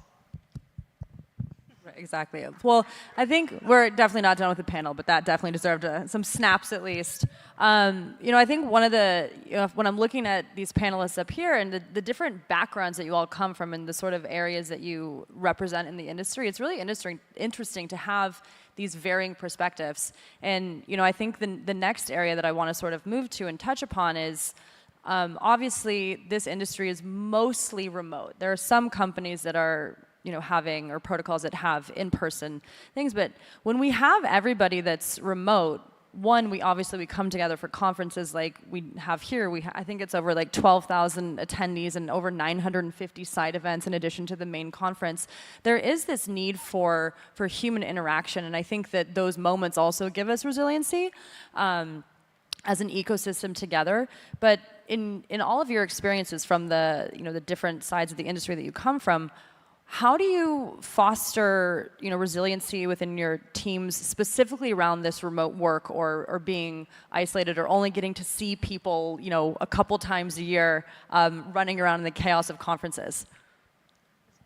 Yeah, I can take that. Well, obviously the conferences are a big piece, having those opportunities to come together and connect and do events. Also locally, I realized there's a lot you can do in your local community. So I moved to Berkeley and realized, okay, there's a lot of people in the Bay Area that want to connect, that want to learn. As far as I guess people in the community that I work with, I kind of go out of my way to find them, to host events together, even virtual events. That's another way, you can connect with people around the world. I started a Telegram group called Let's Touch Base. Shout out to our Let's Touch Base friends. And yeah, basically every day, it's a place where we can go and we have this camaraderie. We, talk about, not only work in crypto, but like our personal goals too. And, really just have this place where we foster connections and friendships. So I think really taking advantage of those virtual spaces is essential, especially if you're a team working globally, right? Having your chats, having your Twitter spaces as well. And also I've become a big proponent of creating video content as well. Showing my face, showing up on video, talking and putting myself out there, and connecting with the community virtually is something I've started doing a lot more of. Yeah, I think it is a challenge. I think there's a lot of positives of remote working. I think for us, it's really that we're able to recruit an incredibly diverse talent pool that we wouldn't be able to recruit if we were tied to recruiting only in like a physical location for our physical office. But I think there's a lot that comes from just like spontaneous collaboration when you're in an office together, and that's what we really need to strive to achieve when we're in this remote working environment. And I think the first thing is to talk about it, like to be honest about that with your team of like, there are downsides, let's tackle them and let's invest in opportunities for you to tackle them, whether that's, cross-company, Zoom, like online meetings, online events, also spending money to have in-person meetups. Our company, we do a retreat twice a year. And I think it's also kind of changing your incentive scheme so that you look at how much are people contributing to dealing with this remote working and finding this cross collaboration. So, in our company, it's company-wide trivia on Tuesday about people and fun facts about them, and then there's rewards at the end of a certain amount of time about like who's winning trivia. I think they're corny, but I do think that they matter, that people need to be, see that leadership cares about this and is trying to tackle it. I would say so we are sitting here in this room a function of extraordinary privilege. Not everyone and every team has the opportunity to hop on a flight and join the traveling intellectual circus at its next stop. And so it is outlandish that we would assume the opportunity to be in these extremely fortunate spaces, though it is incredible, spectacular that we are here together. And I think that, if you have the privilege and opportunity to come to the mountaintop and to visit DevCon, of course, that is the ideal. But, to your point, remote experiences are also incredibly compelling. So, the privilege that we have to leverage the content created at conferences like DevCon to share it among our teams, to create a common vocabulary of what we've learned and how we learned about it, I think is, one thing that's always been, very important to me in my practice. One thing that we've started doing at Privado ID is also every other Thursday, we do just an hour of straight headlines and updates, feelings check-in on the week's news on chain, especially as it pertains to our work. And that can, of course, include very focused and disciplined technical approaches to papers and things that have been released of late, but also can just be a fun and joyful time to show one another dApps that we like or new interfaces that are cool, or ask for help because we've somehow wound ourselves up into some weird experimental shitcoin we don't know how to get out of. But we can recreate those moments of curiosity and learning and openness, and I think doing so, by example, asking for help, showing something that you've learned, inviting other people to do so is a simple way to start. I think those are all great. So we have a couple minutes before we're going to open it up to questions, and I sort of wanted to end this panel with, we've talked about a lot of topics here, a lot of different parts of the industry. Are there any specific tools that you guys have used either personally or for your teams, or best tips or tricks that if you had a minute soundbite that you wanted to go off on that we didn't touch upon yet? I wanted to kind of give you guys the opportunity to talk on any of that.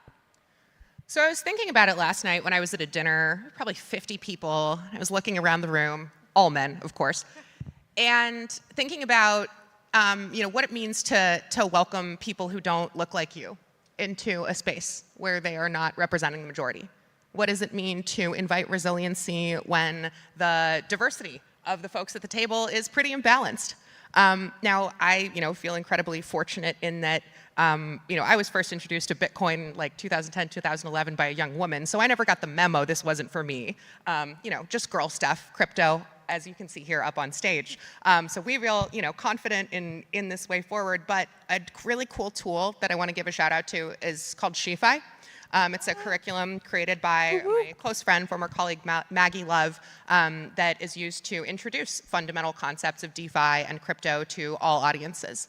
Today, SheFi is utilized by teams like Fidelity, teams like Avera, as an introductory set of content for those who are new to crypto, leveraging examples that help both the most technical among us as well as those who may not be as familiar with these topics. And so I guess the sort of tip of the spear there is tools that are well suited to the unique experiences of your teammates exist. Discoverability is tough on-chain and in the game. So also just remember, one tool you always have are your DMs on Twitter. Mine are open. Ask for help. And by the way, she's serious. I have never met anybody that will answer more questions and be there and show up for people. So take her up on that. Yeah, well, I think to what Evan was saying, I think prioritizing inclusivity is so important in our space. Tools like SheFi and even Boys Club, right? Prioritizing the fun aspects, having the parties where we can all gather and connect with other women in the space. I think that's invaluable.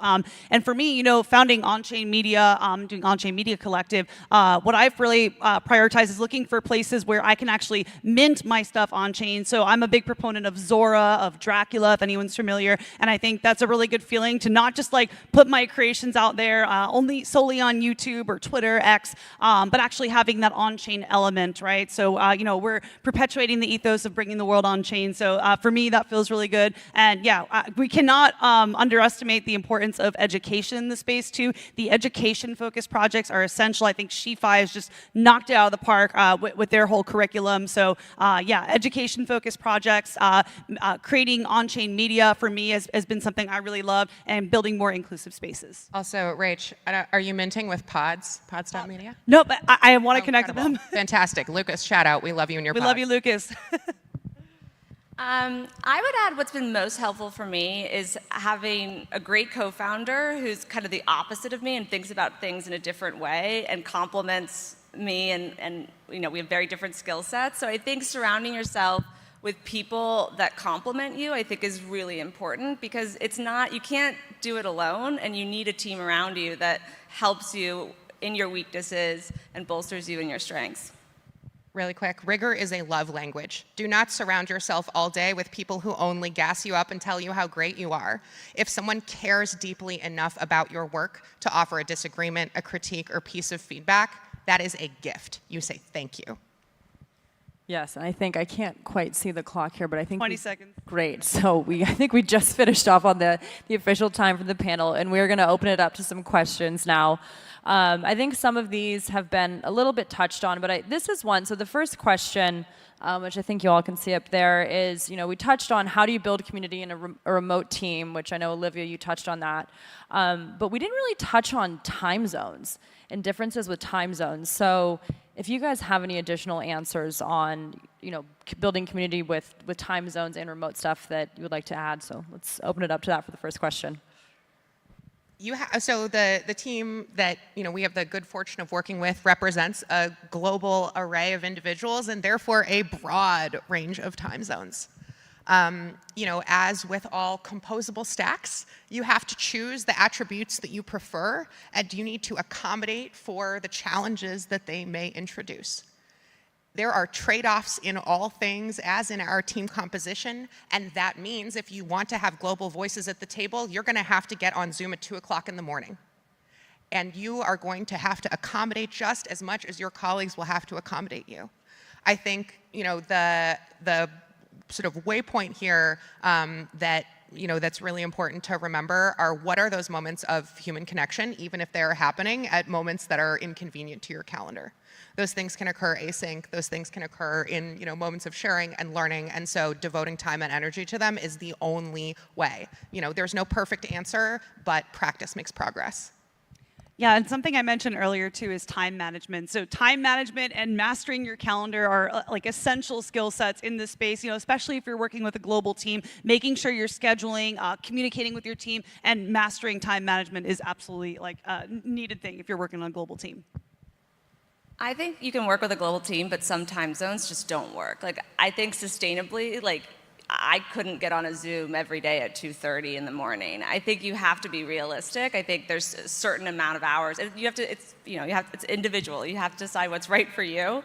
But I think that you do have to design a team with that in mind. I also think you have to look at who works with whom. And so people need a buddy who they work with. So you might have people that are really far away, but you have two of them and they collaborate together. So you just have to be mindful of it. Who are the individuals? What's their role? And what will drive them forward?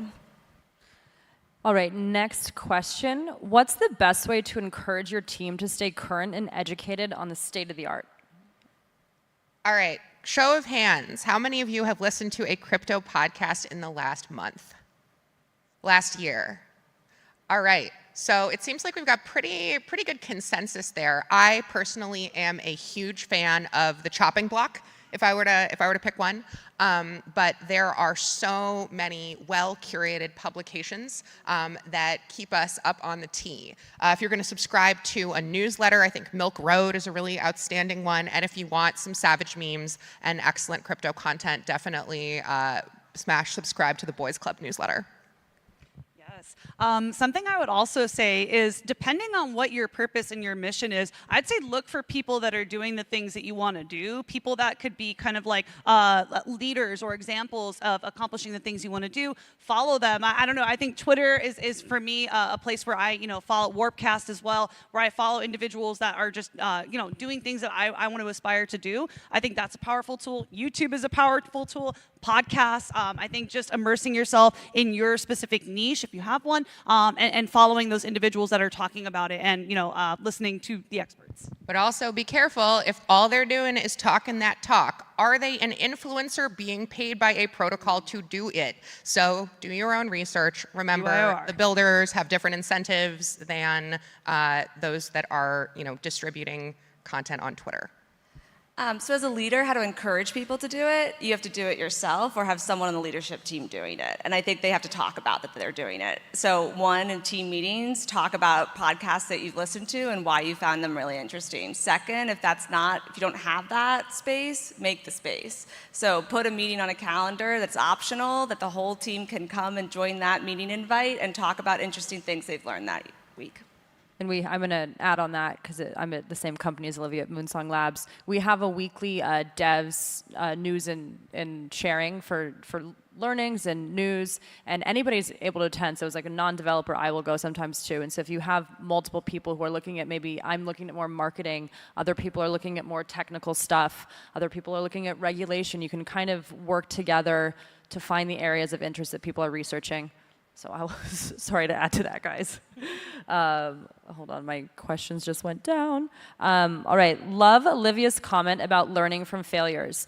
How do you make time from Retro's learnings when there's so much pressure to move on to the next thing? Often, early and often. Feedback is never an untimely gift. One of the things I do personally in one-on-ones with our teams, especially, when we're more talking about kind of product and design, those sort of tangible deliverables, 3 quick questions.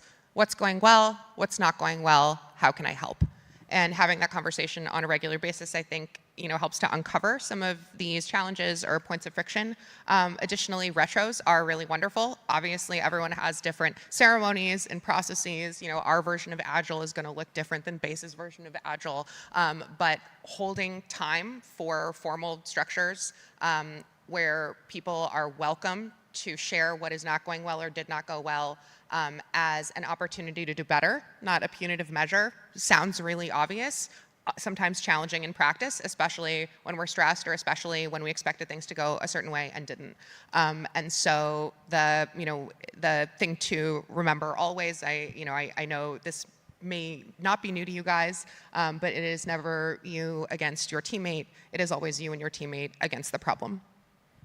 Yeah, and I think something that you were saying earlier is that it's actually healthy to talk about the negative, to talk about the problems and how you can overcome them, right? So I think taking that time, like to what Evan was saying, to actually analyze what's working, what's not working, how can we help, doing that as a team is very important, but also doing that as an individual is extremely important, right? Holding yourself accountable, because no one really has the time to hold your hand through everything, right? Like, you're the one at the end of the day who has to look in the mirror and say, okay, what is working for me? Where am I seeing the best results? Where's my time best spent? And what things aren't exactly working, and what can I take off my plate? So I think individual accountability is very important as well.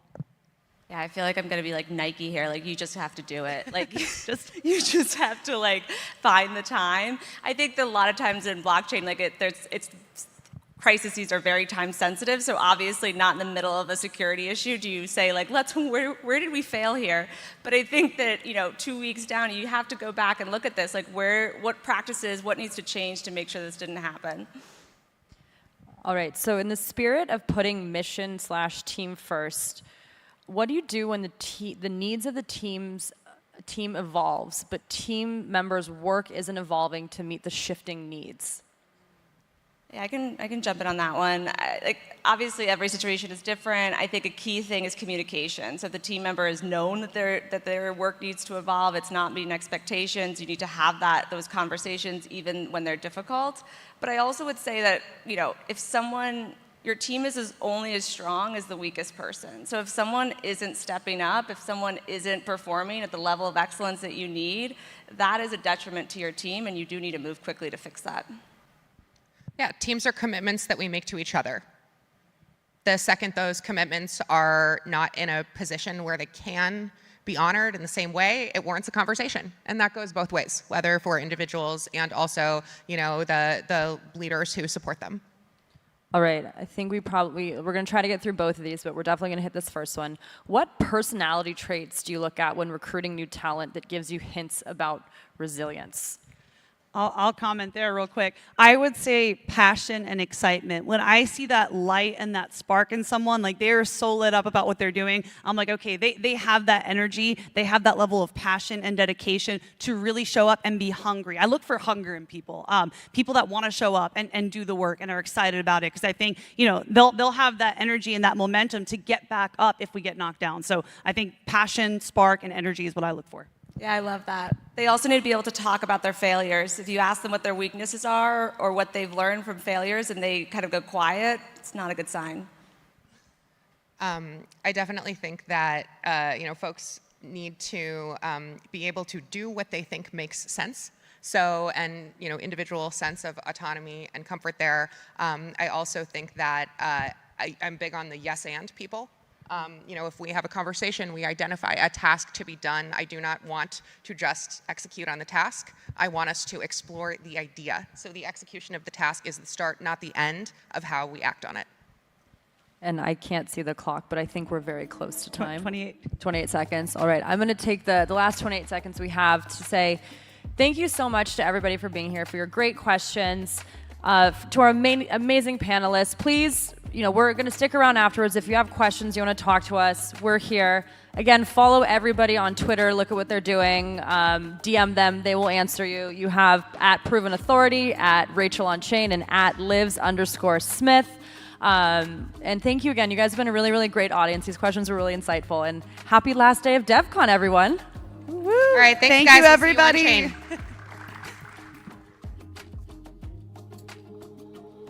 Thank you again to Evan, Rachel, Bridget, Olivia for that amazing and inspiring conversation.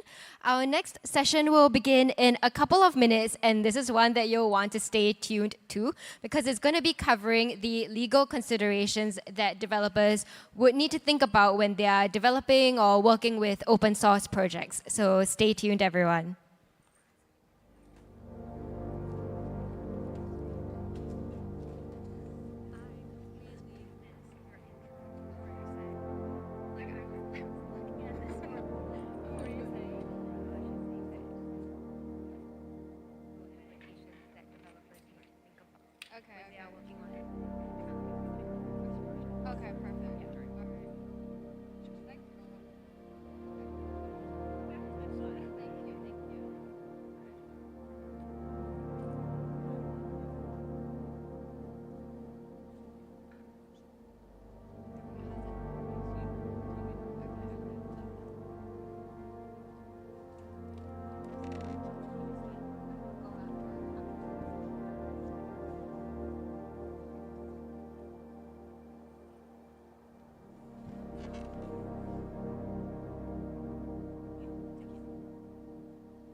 Welcome back, everyone.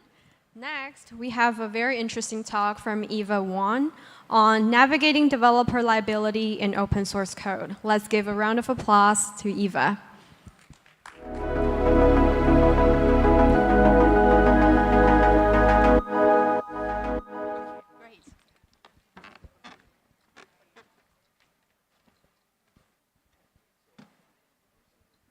Hi, everybody. I am Eva Wong. Thank you for my little entourage for helping me bring things to the stage. I'm just going to pause for a moment and see if anyone else is coming to this talk. Navigating developer liability in open source blockchain projects. It's quite a long title, and I am very conscious that I am on stage 5 on the last day of Devcon, and right next door we've just had Peter van Valkenburg talk about Tornado Cash, and right now Hart Montgomery is talking about open source licensing in the Linux Foundation. So quite a lot of big acts to follow, and I'm up here by myself after that lovely convivial panel that we just had. So who am I and what am I going to be talking about today? Director of Legal at Parity Technologies Polkadot. So are there any lawyers in the room here? Oh my God! I think we should all go outside afterwards and have a little support network therapy, group therapy session. Congratulations, and I'm so pleased that there are other lawyers around, because you are a Web3 lawyer. And what does that mean? Does this picture resonate with you at all? A little bit, yeah. I think earlier on one of the moderators was asking me, what is a Web3 lawyer and what do Web3 lawyers do? Well, it takes a certain personality type to be happy navigating the uncharted waters of law, where law and technology meet. And simply, the law does not keep up yet with what the technology is capable of. And that it impacts also other areas, not just law. And I think the certain personality type is someone who's curious, who wants to change the world, who also wants the intellectual stimulation, but also doesn't mind the constant anxiety that is associated with being a Web3 lawyer. I work at Parity Technologies. Parity Technologies, for those of you who don't know, co-founded by Dr. Gavin Wood, also ex-co-founder of Ethereum, of course. Parity Technologies is a core blockchain engineering company and one of the main contributors to Polkadot. Hopefully most of you have heard of Polkadot. And why am I talking about Parity Technologies a little bit more? I'm not here to promote Parity Technologies, but obviously those of you who want to know about the tech, please speak to some of my colleagues who some of them might be around. We just had our own developer conference, Sub-Zero, prior to Devcon, and there are some amazing projects that are going on. And if you're a developer and you're looking to go work somewhere with some pretty exciting things, then Parity Technologies is one of such organizations. What's unique about Parity Technologies, I think, is that there's 75% engineers, 25% support staff, and we exist to support all the engineering, that ingenuity and innovation that happens there. And why? Because as a director of legal, I'm constantly thinking about things that protect the company, but also have to protect the developers, because that's 75% of them spread across 37 different countries. So when I say Web3 lawyers are special, Web3 HR specialists are special. Web3 accounts and finance have to do with new ways of accounting and finance considerations when it comes to working in this area. Polkadot, I'm not going to explain the technology of Polkadot, but I am going to point out a couple of things about Polkadot which are fairly unique, which impact the conversation around liability. Polkadot is one of the largest DAOs, and also the only major Web3 protocol in which all governance is approved and conducted entirely on-chain. So bear those things in mind as I go through this talk.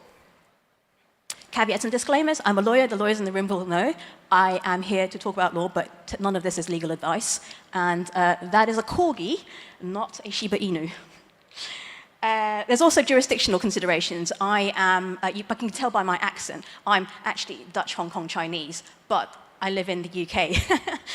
I live in the UK, and I'm qualified in England and Wales. So some of the cases I'm going to talk about are not UK. They are French, they are Netherlands, Dutch, but I'm not Dutch qualified, although I am Dutch, and the US. But the key takeaways from some of these cases that I've sort of absorbed into my mind, the theories of law still apply in other jurisdictions to differing degrees. So it's still worth thinking about as a lawyer, even if it's not necessarily your jurisdiction. Here we go. This talk, I'm going to talk about types of developer liability, or types of liability that affect developers. And then I'm going to talk about some particular cases that might be of interest and what I've taken away from them. And then I'm going to talk about, if you're a developer, how you might want to mitigate and protect yourself. So, first of all, I was assuming that this is Devcon, therefore it will mostly be developers in the room here. If that is the case, then you're a developer. Who are you? What are you doing? That impacts what kind of liability might attract you, or you might be liable for. So you might be an employee, quite likely. You could be a contractor. You could be a contractor for multiple customers receiving your service. You could also be an individual contributor to different blockchain projects. You could be a DAO participant. You could be a DAO participant of more than one DAO. So in these different aspects, you could potentially be liable for different things. On that basis, also worth pointing out that some developers are also co-founders, CEOs, and directors of companies. That is a whole different ballgame of liability that I can't talk about right now, but worth thinking about if you're in that position.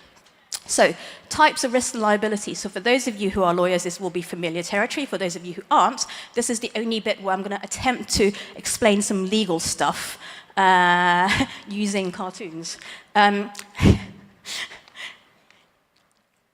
So civil liability, I explain it quite simply as often this is contract-based. So if you agree something with someone, you're going to do something, or they're going to do something, you write it down.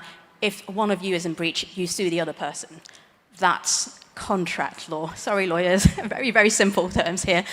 Negligence, or otherwise the law of tort, which was something that sent me to sleep at law school, but brought to life by this interesting cartoon of a ginger beer bottle and a snail. This is the area of law about duty of care where there isn't a written contract between two individuals or two entities, and it's more about whether there is a reason that one person might be responsible to take a reasonable level of care and could be responsible for another person where they suffer a loss. So just talking about this, the ginger beer and the snail stems from a 1932 case in Scotland where a lady drank a bottle of ginger beer, there was a decomposing snail in it, and the manufacturer of that ginger beer obviously does not have a contract with the individual who drank that bottle of ginger beer. So how do you establish that the ginger beer manufacturer is at fault? Well, this was the case that established duty of care. And this becomes relevant in the cases that I'm about to go and discuss. And since we're talking about open source as well, an open source license is a form of contract. And a normal proprietary software license is also a form of contract. So when it comes to open source licensing, if you're in breach of an open source license, that's a contract issue. So this is all civil liability. When it comes to criminal liability, and why does it matter to a software developer?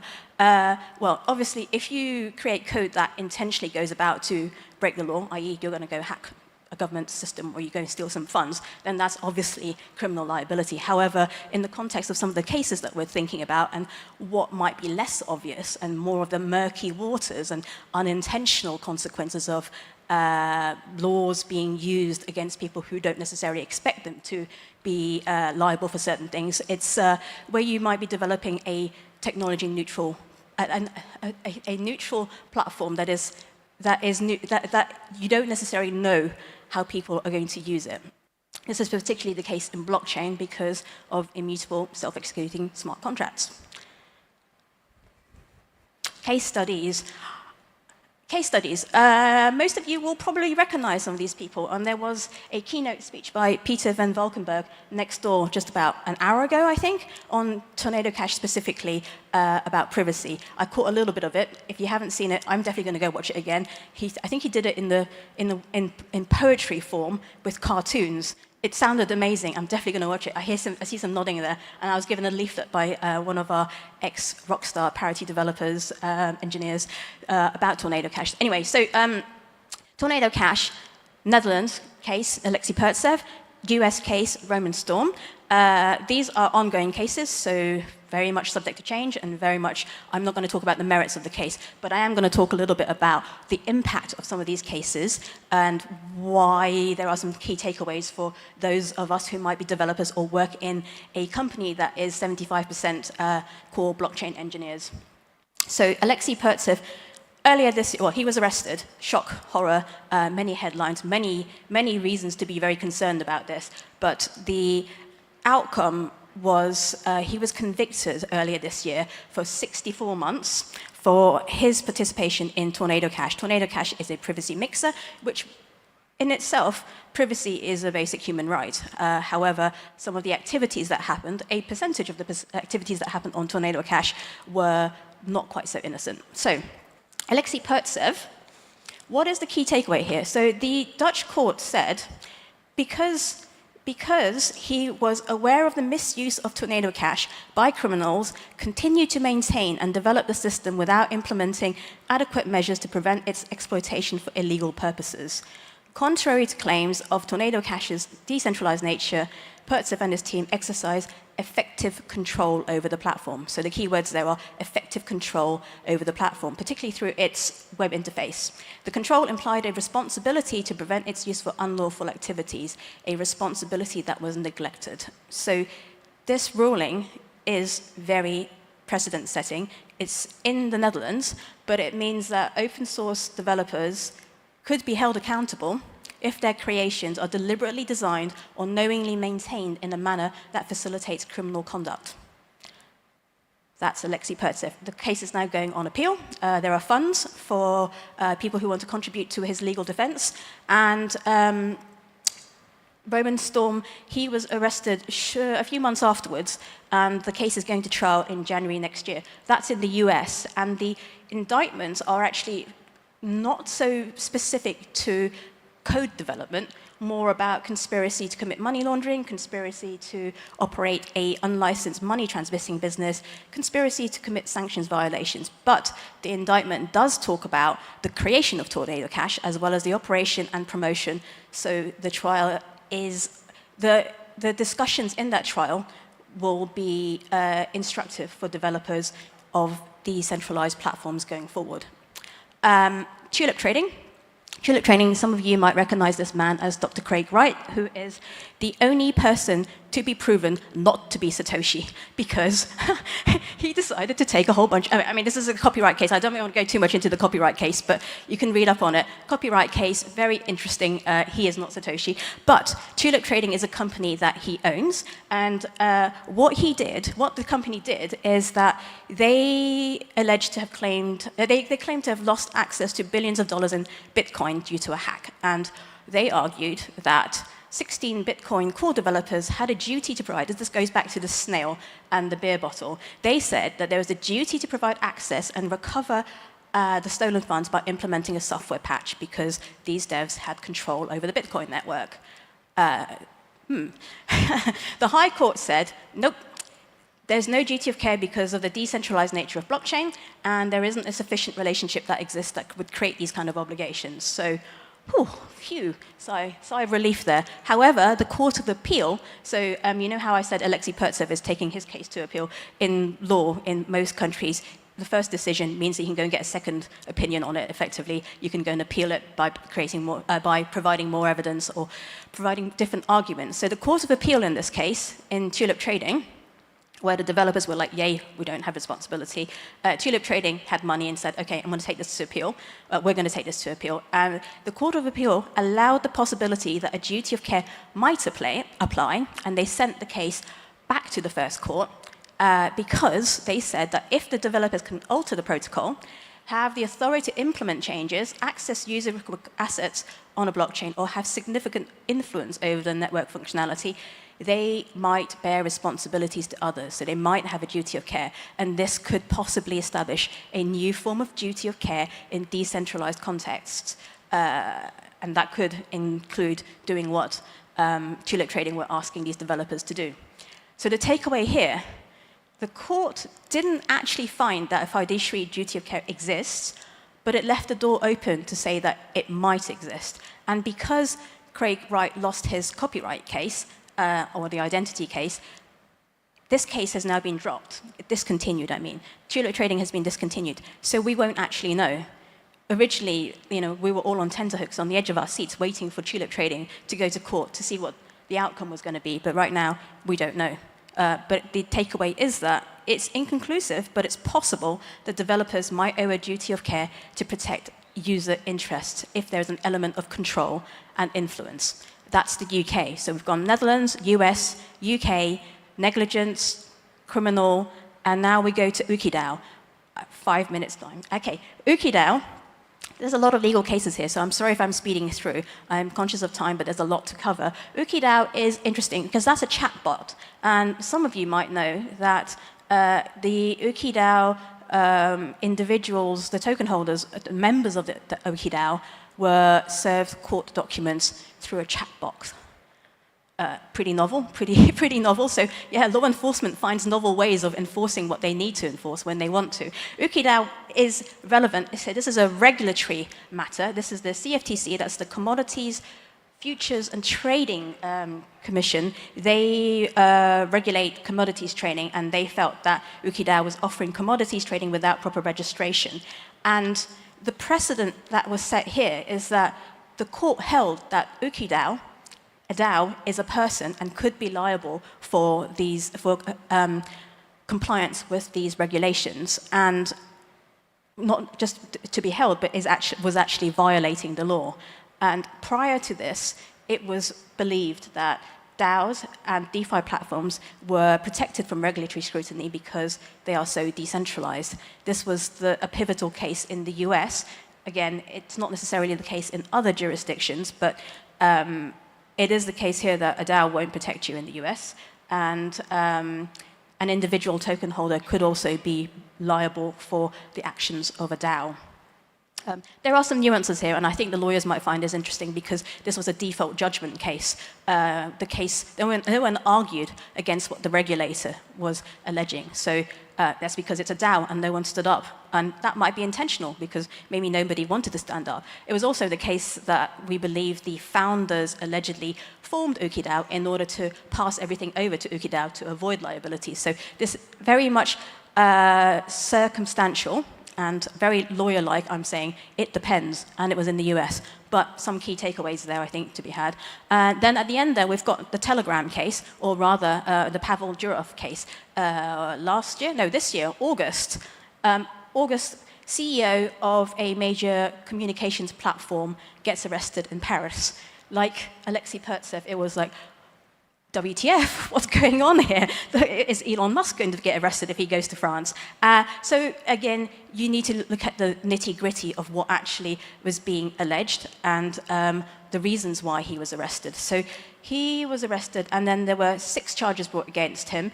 I am going to go into those 6 charges because it's relevant. There's complicity in managing an online platform to enable illegal transactions by an organized group, refusal to cooperate with law enforcement authorities, complicity in the dissemination of child sex abuse material, complicity in drug trafficking, providing cryptology services without proper declaration, importing a cryptography tool without prior declaration.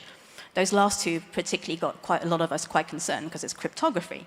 Now, breaking this down, and if you separate these charges, it's actually unlikely that this will have any impact on developer liability, I believe. And the reason why I think that is because the arrest is based on a French law, not a French law where a CEO is actually the representative who is responsible for any criminal activity of a company. So he was arrested not because he was a developer, he was arrested because he's the CEO. And in France, you arrest the CEO if the company potentially has done something illegal. Have they done something illegal? Actually, it's probably more the case that, yes, it's a technology-neutral platform, and then you have the analogies similar to Tornado Cash. You have the analogies like, if you're a lighter manufacturer, would you be responsible for arson? If you are a manufacturer of a baseball bat, either bat, would you be responsible for, the injuries that bat could have, guns don't kill people.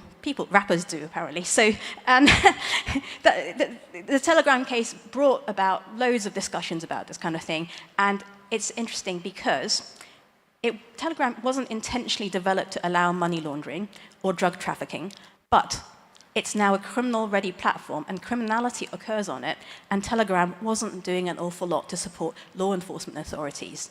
So this is why he was arrested. It's very much to say, we can do this. We're going to bend the law so that we can achieve the agenda of law enforcement. So in contrast, Tornado Cash was purposely developed to anonymize transactions. Is that illegal in its own right? No. Telegram has, however, now done more moderation and is probably cooperating more with law enforcement. I am going to be very shortly out of time. I better click. How to protect yourself? Lawyers are your best friends. Of course I'll say that. But, lawyers, like I said, Web3 lawyers are pretty unusual. We're here to cooperate, facilitate, collaborate, navigate with developers and with companies. Second way you can protect yourself, to the licensing point, get your code in order. Make sure you do audits. Make sure you are compliant with any open source licenses that you take from out there or you build upon. If you do release code with open source, then consider your licenses with care. So Web3 lawyers are very helpful because we have to interpret all of this stuff. Other ways you can protect yourself. We've talked about decentralization. We've talked about control of networks and influence. If you choose the more decentralized, this is one takeaway I think I have, is the more decentralized, the less likely there is a chance of liability attracting. If you're going to participate in DAOs, which I think most of us probably are a member of a DAO in one form or another, choose carefully what you vote on. And consider how that governance system works. And key takeaways, always do your own research and talk to your lawyers and proceed with caution. I am really over time, aren't I? So, how are the questions looking? Any questions?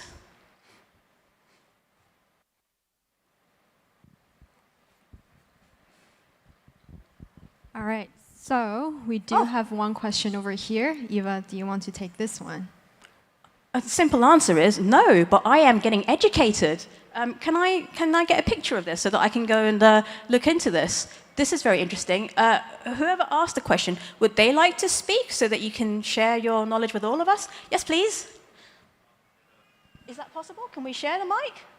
Are we allowed to share the mic? Because this is a collaborative education session. Can you come up? Is he allowed to come up? Oh, okay, we'll talk afterwards. This is brilliant. So in the Polkadot world, we actually have a thing called Polka Legal, where all the lawyers get together from the ecosystem and we share information like this. And I would love to learn more because this is interesting. Other questions? Anyone else? Was that the only one? We don't have any live questions rolling in, but feel free to scan the QR code if you have more questions. Great. I am over time, but I'm not, because there weren't that many questions after all. Well, thank you very much, everyone. All right, thank you. Thank you, Eva. Hope it was helpful.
Hello, welcome back everyone. So our next speaker, we have Jose Cabrita from the Ethereum Foundation. He will give us a talk on lessons and learning in people ops at the EF. Let's give a round of applause to Jose.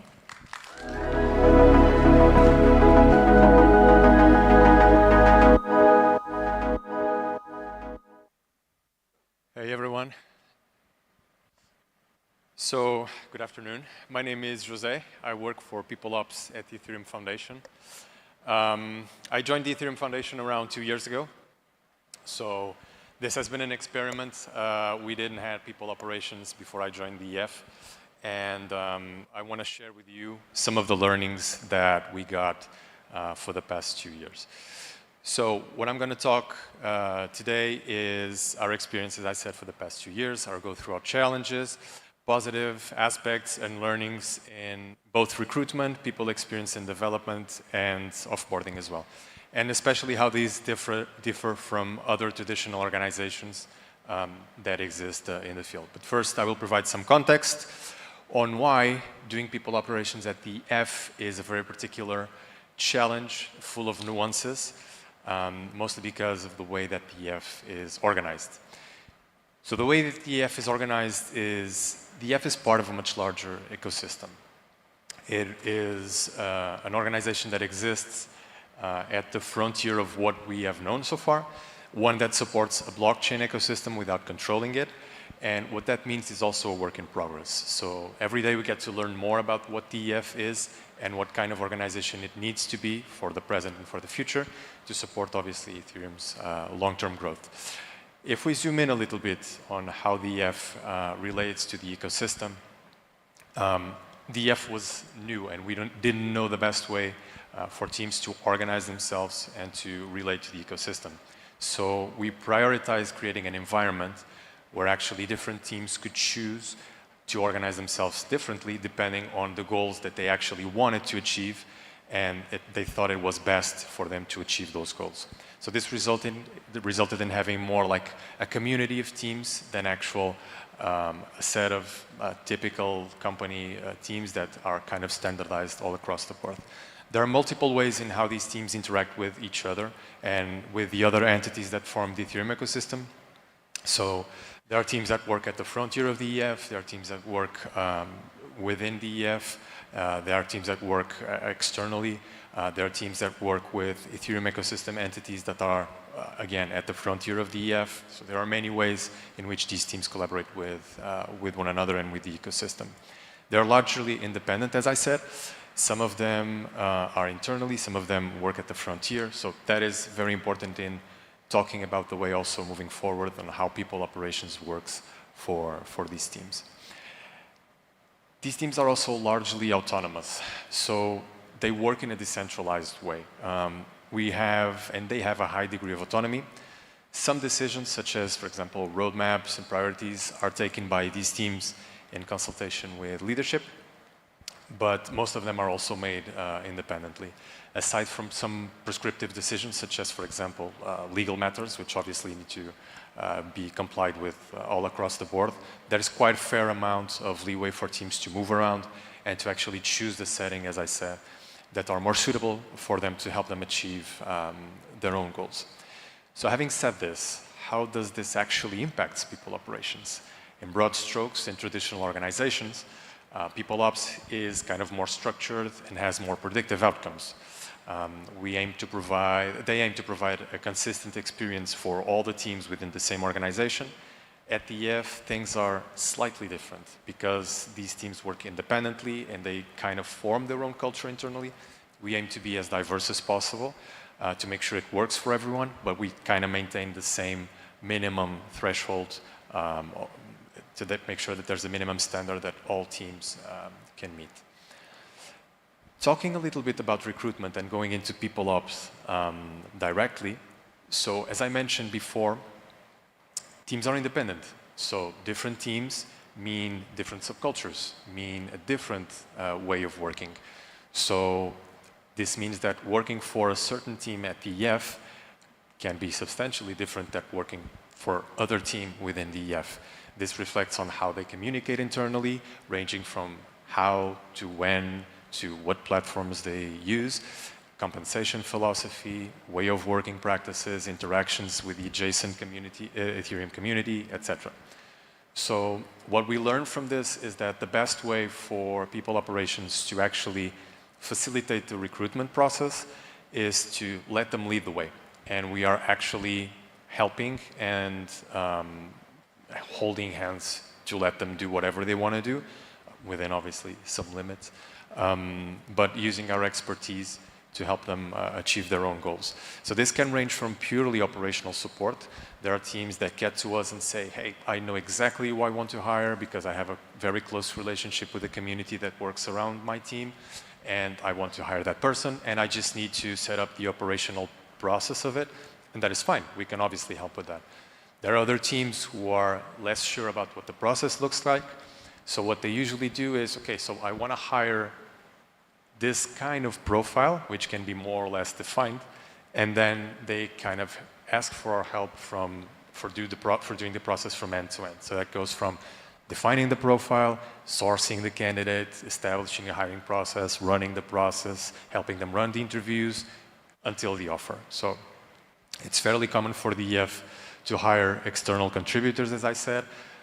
This is also a very good way to lower the risk when we hire someone is, okay, if this person was an external contributor and was already contributing to the EF, as I said before, working at the frontier between the EF and the ecosystem, that obviously lowers the risk because we know that person from their past contributions, so it's easier to just bring them in, and we know that they will have a good fit within the organization. Another thing that we learned that is probably a challenge for us, that does not happen within traditional organizations, is that whenever we get a candidate that is a good candidate for a certain position within a team, it's much harder for us to share that profile with other teams because, as I said, teams work and hire largely independently, so we're not always aware of their hiring needs, so moving one profile from one team's pipeline to another team's pipeline can be substantially difficult. When we talk about people experience and their development, there is also a lot to say here. So, because we are an unstructured, well, we're a structured organization, but we are a decentralized organization, and we are a flat organization, so we don't have job titles. In traditional organizations, it's easier for people to feel progression through changes in their job titles. So you know that when you go from junior something into senior something, there is a progression there. So you have somewhere to look for because maybe someone in the past also did that progression and now you have some kind of role model. Within the EF, that does not exist because aside from a few exceptions, we don't have job titles. So it's much harder to be like a developer in the same team for 4 years, 5 years, and feel like you have a progression unless we put some measures in place. The good thing with this is that it opens the door to more unstructured learning paths. So you are actually free to take in the responsibilities that you want to take. Either those are within the current team that you're working for, or if those are also within another team that you're not working for, so you're free to collaborate with several teams within the EF if that is your goal. So we tend to focus more on contribution than actual career progression. Another challenge is that that provides a more unstructured path for people, which for some profiles out there and for some psychological profiles, that is not so easy to cope with. We've learned that, for example, a good way to tackle this career progression and this feeling of growth is through feedback rounds. So something that we have been working and experimenting with a few teams in the past is feedback rounds. So actually go around the team, including the team lead. We ask for some feedback, things that I did well, things that were a challenge for me in the past, and then we nudge the person to establish a few goals in which they would like to grow in the future and challenges that they would like to tackle, and we help them tackle those goals. So that can mean like they're working on a soft skill such as I want to communicate better, or they're working on a hard skill such as I want to learn certain language or work on certain topic of research or whatever. So that kind of conveys an unstructured sense of progression and growth, but it needs to be intrinsically owned by the person. It's not the EF that is going to define actually what the next step is. And finally, when we talk about offboarding, that is also somehow different at the EF than it is on traditional organizations. So as you might have guessed right now, the process is not the same. So we learned that, as I said before, the frontier between the EF and the ecosystem is very porous, and we want it to be like that. We wanted to keep it that way. We want to promote collaboration. We also need to adapt our working arrangements. So we need to make them as flexible as possible. People leaving is sometimes a net positive for the Ethereum Foundation and for the Ethereum community, because these people might leave. These people might go out to pursue their other projects in the ecosystem, and that obviously strengthens Ethereum's resilience. The challenge is that by making it as flexible as possible, we also reduce stability and predictability in people's paths within the EF.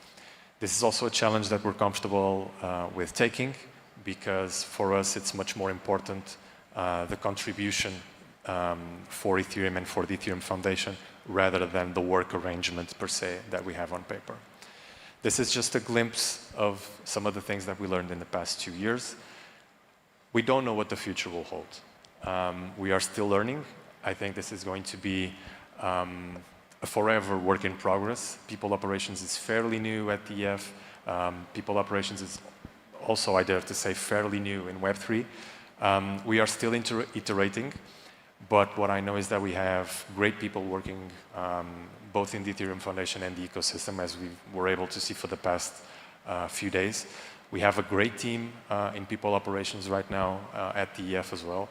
And we will change as the EF and the Ethereum changes as well. We will keep on adapting and finding new ways to help people collaborate in different ways, with collaboration as a focus and in the center rather than typical working arrangements. Thank you so much.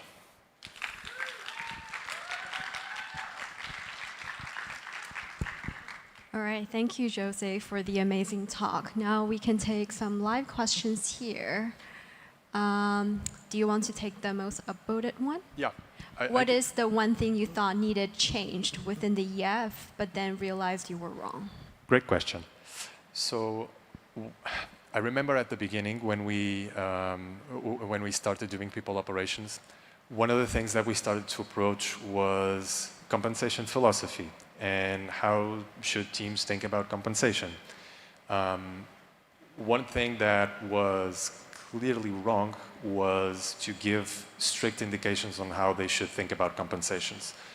That is not something that all teams took very well, understandably, because as I said, all teams have different cultures and one team is very different than the next. So what we instead did was, okay, let's instead turn this into kind of a guideline to teach them how to think about compensation. We will not say, hey, you should think about an interval of compensation between this and that. Rather, you should think about how you want to approach compensation. Is location important to you? Is skill important to you? Is experience more important to you? Et cetera, et cetera, et cetera. So choosing from a set of data points rather than just, getting salary bands or something like that worked much better for us. Next question. How do you protect the culture of the EF with a decentralized approach? That is also a great question. I feel like I'm very lucky to work in this place because this is a problem that kind of solves itself. One of the things that we do have at the Ethereum Foundation is alignment with Ethereum and alignment with the mission. I cannot think about anyone that works at the EF and at the ecosystem that is probably here present today that doesn't feel very strongly about how Ethereum should move forward, or how Ethereum is good and the potential that it has to impact the society. So I actually I never felt the need to try to align everyone and try to protect the culture if things are super decentralized, because that is kind of a prerequisite when people kind of work in this space. So that work is definitely already kind of done compared to a traditional organization as well. We're stretching on time right here. So number one lesson you would share with a new Web3 project that wants to work in a decentralized way when thinking about people ops? Okay, 10 seconds to respond to this question. Test. Don't go super all in one solution, and test and iterate as much as possible. Go for the MVP, which is a word that many hate, but go for the MVP, test, go around. If it doesn't work, change and listen to people. I think that's one thing that we definitely learned, a meta learning in the middle of all this. All right, thank you so much, Jose.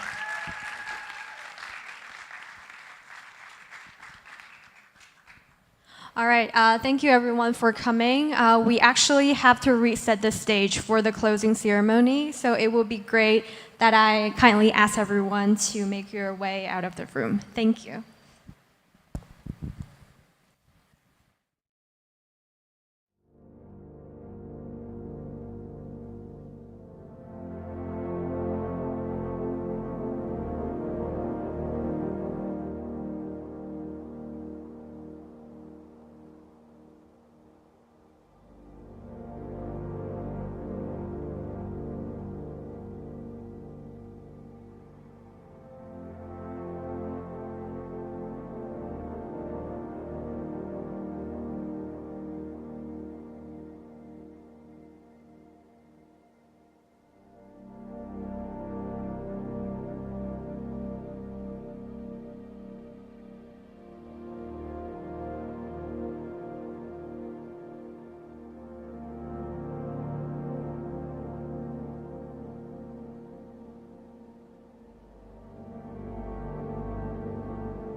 you.